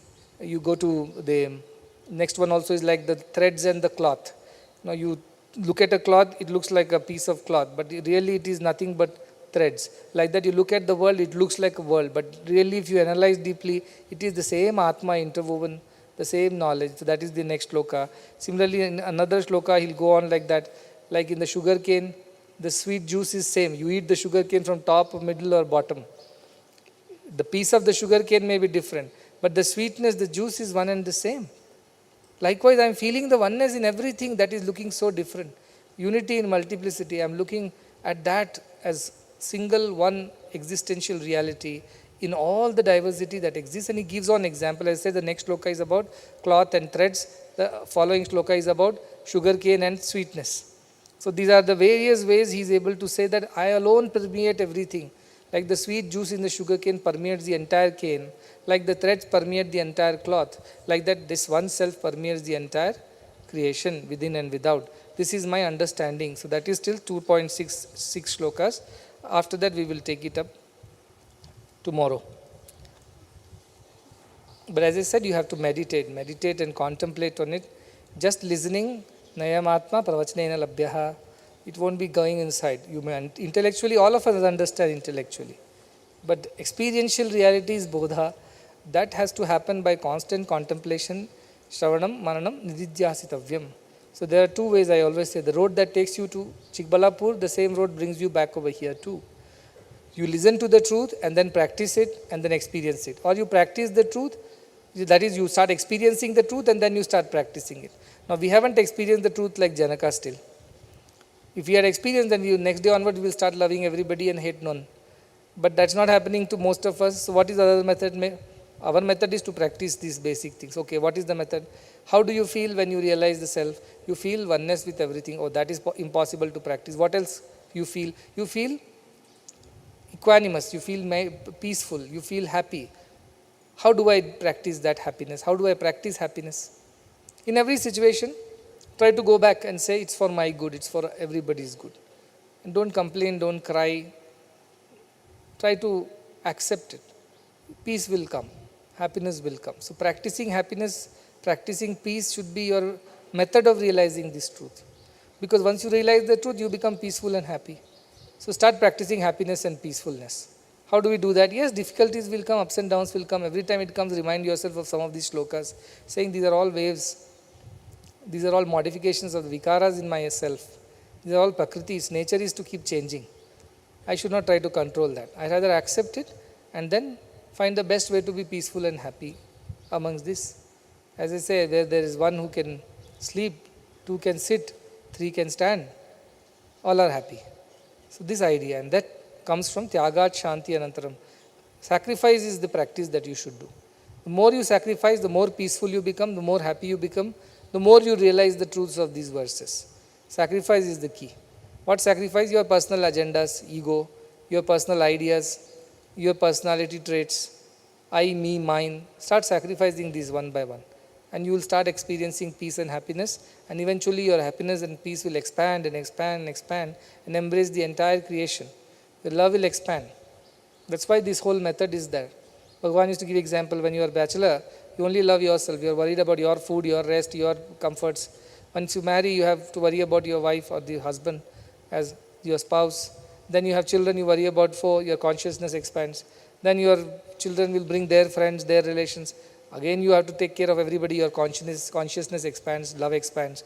Then one day you reach Vanaprastha ashrama, you have to take care of the entire society, your consciousness further expands. Then you come to sannyas ashrama, you consider everybody as your own, your consciousness reaches the ultimate stage of eternity or infinity. That is how even the ashram dharmas were designed. But what happens, people don't go past grahastha ashrama dharma at all. They're stuck there forever. When long time back, Amma was telling me, you are not following the instructions of the scriptures properly. Brahmacharya, Grahastha, Vanaprastha, then Sannyasa. So I told Bhagavan, my mother argues like this. Then Bhagavan asked, Acha, she is following the scriptures. What is her age? I told she is 60. What ashrama she should be in? I told Vanaprastha. It means she shouldn't be living in the house. Show her the door. That you should be in forest with a rishi doing seva. You shouldn't be staying in the house at 60 years of age. You should have finished your grahastha ashrama by now and gone to the forest and serve a rishi or some saint, not live with your children and your family. Is she following? If she is not following, why she asks you to follow? And then he says, for the one who seeks God, everything can be sacrificed. If you are seeking God, all your dharma, what does Krishna say? Sarva dharman parityajya. Mamekam sharanam vraja. The one who is coming to God, he can give up all sense of dharma. So if people come to me with this whole thing, you know what, I have to go and earn money because I have to look after my this, I have to look after that, I have set things right, I'm the only son, I am the only daughter. When I hear all these things, I just know that they are not ready, that's all it is. Okay, if they were really ready, then sarva dharman parityajya. What is dharma then? Manasani. It's not real, isn't it? Give up all that idea of doing and achieving. Surrender it to the Lord. Sarva dharman parityajya mahamekam sharanam vraja aham tvam sarva papebhyo. Oh, it will be a sin if I don't look after my elderly parents who are only dependent on me. I am the only son. If I don't marry and produce children, our vamsha will become destroyed. I am responsible for continuing the lineage of the great grandfathers of mine. I am all these, the people who come and give me excuses like this, straight away I look at them. Of course I empathize with them because they are in that state. What can I do? I can't give them wisdom saying all this can be sacrificed for God. Don't worry. Everything else will be taken care. Krishna says what? Aham tvam sarva papebhyo. Even if it occurs to you that if you don't do these scriptural dharma, it will be a sin. That you have committed a sin by not looking after your father, mother, this, that. Don't worry. All that I will redeem you from. Don't take responsibility for all that. Just give up this idea of this is dharma, that is not dharma. Just come to me, I will take care of everything. He tells Arjuna, same thing he tells to us. Same thing I tell to our people also. If you are seriously seeking God, and then also you have the dilemma, how do I look after my family, my children, this, that, like Swami Vivekananda went to Ramakrishna. Said, I want to look after my family. My mother has no sari, my sister and my brothers, they don't have education. My father has passed away. We have debts. Please tell your mother Kali, to bless me with all these things. Ramakrishna doesn't do anything. He says, go you ask for yourself. And when he goes and asks Mother Kali, he can't ask anything. The only words that come out of his mouth is Bhakti, Jnana, Vairagya. Multiple attempts, same results. Then Ramakrishna laughs at it and says that you are not meant to look after your family, your sister, your brother, your mother, your problems, your debts.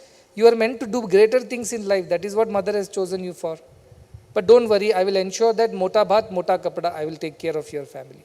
Means rough rice, rough clothes. That much I will ensure for your family. Not a luxurious mansion and comfortable life, but whatever they need, basic survival, I will take care. You do what mother wants you to do. Sarva dharman parityajya. Give up the idea of I am doing something. Give up. come with that one thought of I want only God, everything else God will look after. That is the truth, and that is the example. Like when I went to Kanyakumari to Vivekananda Rock Memorial some time back with family, mother, sister, brother. We were standing in front of the glorious statue of Vivekananda, no, with his arms folded. What majesty! And I was mesmerized looking at that statue. Suddenly the statue spoke. I was stunned, and that said to me, these are your folks, he asked. I said, of course, they are my family. Then he said, means not to quote or unquote anywhere, but he did say that your Guru looked after your family much better. He has taken care of your family much better. Nothing to compare. That was his path, this is our path. But that is what he said. And I was stunned. Because he felt that way in his heart. And I didn't expect a conversation like this, not in these matters. But he said so. So Guru will take care. Guru charanambuja nirbhar bhakta samsarad achirad bhava muktaha. The one who depends on Guru, everything is taken care of by Guru. Of course, his way of taking care will be different. He may give mota baat, mota kapda, or biryani rice or whatever, have silk clothes. It's up to the Guru. You don't demand there. You don't go and say, oh, you did that for him and you didn't do this for me.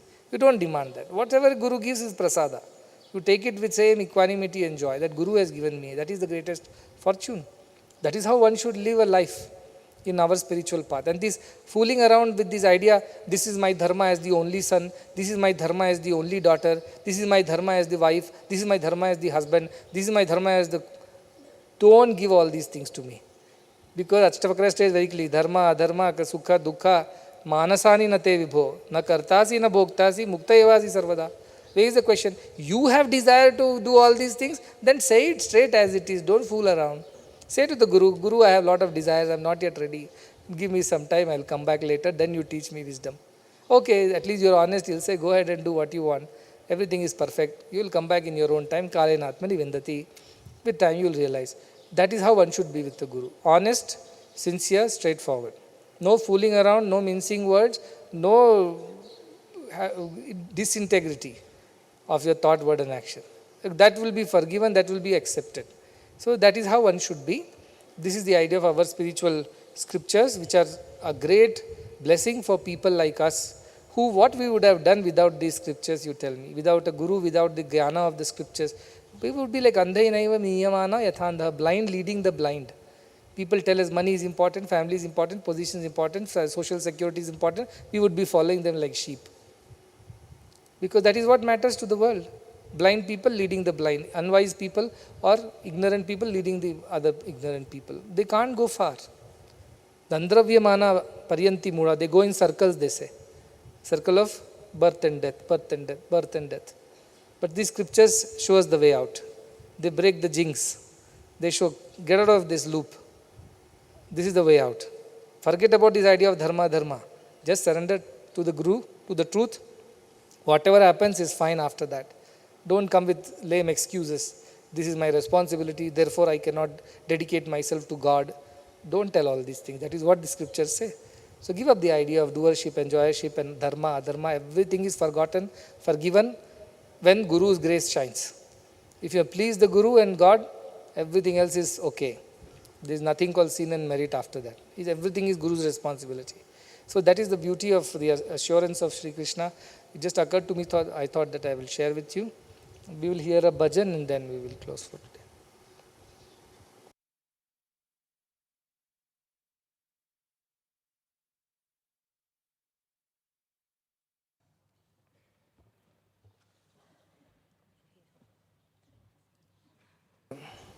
This is a Kabir Das bhajan who says, Moko kaha dhoonde bande, main to tere paas mein. Where are you searching for me? I am right here with you, within you. I am not in Kaaba, I am not in Makkah, I am not in temples, Kashi. I am here right within you. That is the bhajan.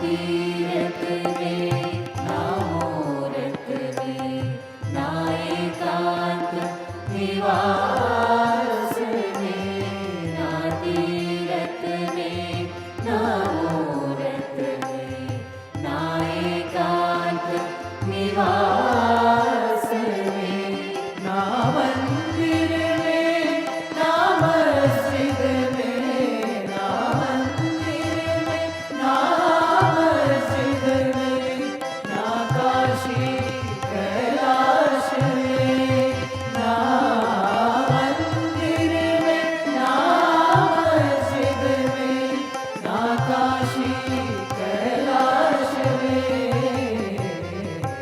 मुझको कहाँ तू तेरे बंदे मैं तो तेरे पास में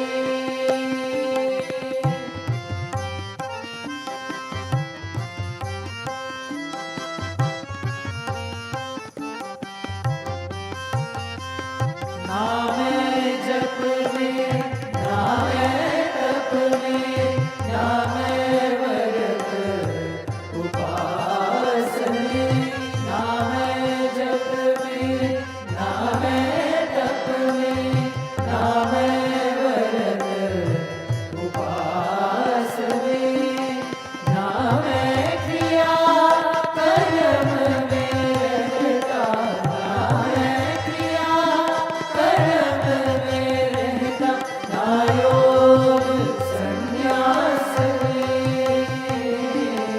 ना मैं क्रिया कर्म में रहता ना योग संन्यास में मुझको कहाँ तू तेरे बंदे मैं तो तेरे पास में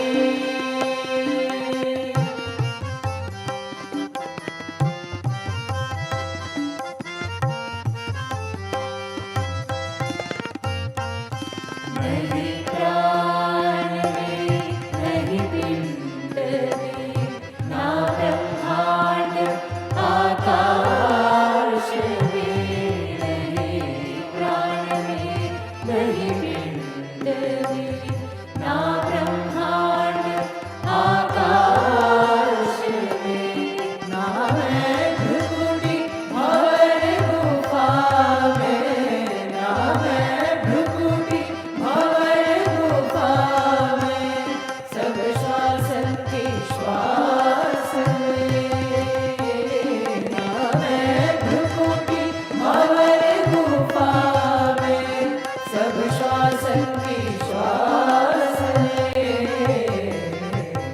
मुझको कहाँ तू तेरे बंदे मैं तो तेरे पास में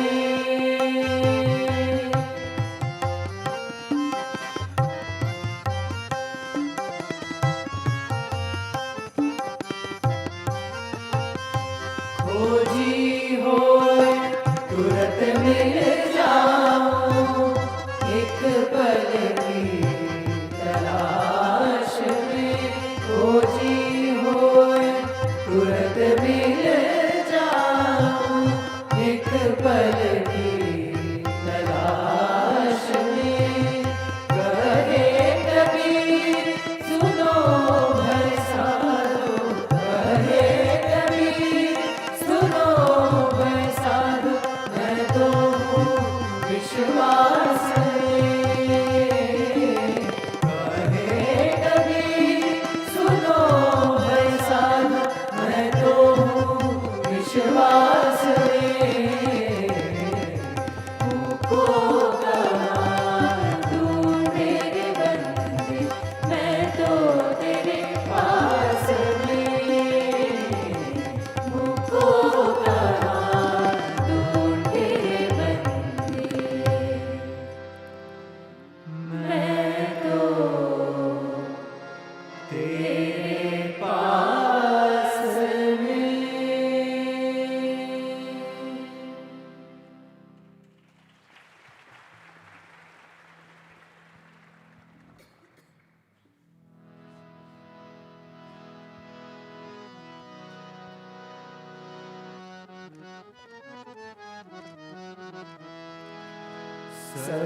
सर्वसुगुणसिन्धवे सकलसुजनबन्धवे सर्वसुगुणसिन्धवे सकलसुजनबन्धवे गुरवे मधुसूदनाय मङ्गलम् सद्गुरवे मधुसूदनाय मङ्गलम् दीनदुःखितपोषकाय दानधर्मप्रेरकाय दीनदुःखितपोषकाय दानधर्मप्रेरकाय सर्वलोकहितरताय सर्वमङ्गलम् सद्गुरवे मधुसूदनाय हरितमङ्गलम् वेदनादवर्धकाय विश्वशान्तिस्थापकाय वेदनादवर्धकाय विश्वशान्तिस्थापकाय ब्रह्मज्ञानबोधकाय नित्यमङ्गलम् सद्गुरवे मधुसूदनाय हरितमङ्गलम् सदय हृदयराजिताय सुमनसदनशङ्कराय सदय हृदयराजिताय सुमनसदनशङ्कराय शरणमुक्तिकारणाय मोक्षमङ्गलम् सद्गुरवे मधुसूदनाय हरितमङ्गलम् सत्यसाई प्रियाय सत्यप्रेमविग्रहाय सत्यसाई प्रियाय सत्यप्रेमविग्रहाय नित्यशुद्धनिर्मलाय नित्यमङ्गलम् सद्गुरवे मधुसूदनाय नित्यमङ्गलम् सद्गुरवे मधुसूदनाय हरितमङ्गलम् ॐ जय जगदीश हरे स्वामी सत्य साई हरे भक्तजना संरक्षक भक्तजना संरक्षक पतिमहेश्वर ॐ जय जगदीश हरे शशिवदना श्रीकरा सर्वाप्राणपते स्वामी सर्वाप्राणपते आश्रितकल्पलतिका आश्रितकल्पलतिका आपदार्तः ॐ जय जगदीश हरे मातपिता गुरुदैवं मय्यन्तयुनीवे स्वामी मय्यन्तयुनीवे नारब्रह्म जगन्नाथ नारब्रह्म जगन्नाथ नागेन्द्राशयन ॐ जय जगदीश हरे ओंकाररूपोजस्वी साई महादेव सद्गुरु साई महादेव मंगलारति अंदुको मंगलारति अंदुको मंगलगीताई ॐ जय जगदीश हरे नारायण नारायण ॐ सत्यनारायण नारायण नारायण ॐ नारायण नारायण ॐ सत्यनारायण नारायण ॐ सत्यनारायण नारायण ॐ जय सद्गुरुदेवा नारायण नारायण ॐ सत्यनारायण नारायण नारायण ॐ नारायण नारायण ॐ सत्यनारायण नारायण ॐ सत्यनारायण नारायण ॐ जय सद्गुरुदेवा नारायण नारायण ॐ सत्यनारायण नारायण नारायण ॐ नारायण नारायण ॐ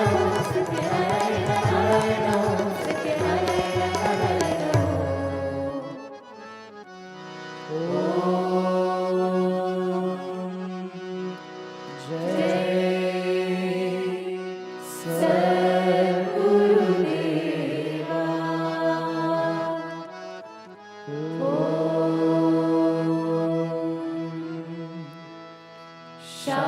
शान्ति शान्ति शान्तिः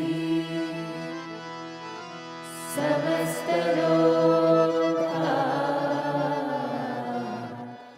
सुखिनो भवन्तु समस्तलोका सुखिनो भवन्तु समस्तलोका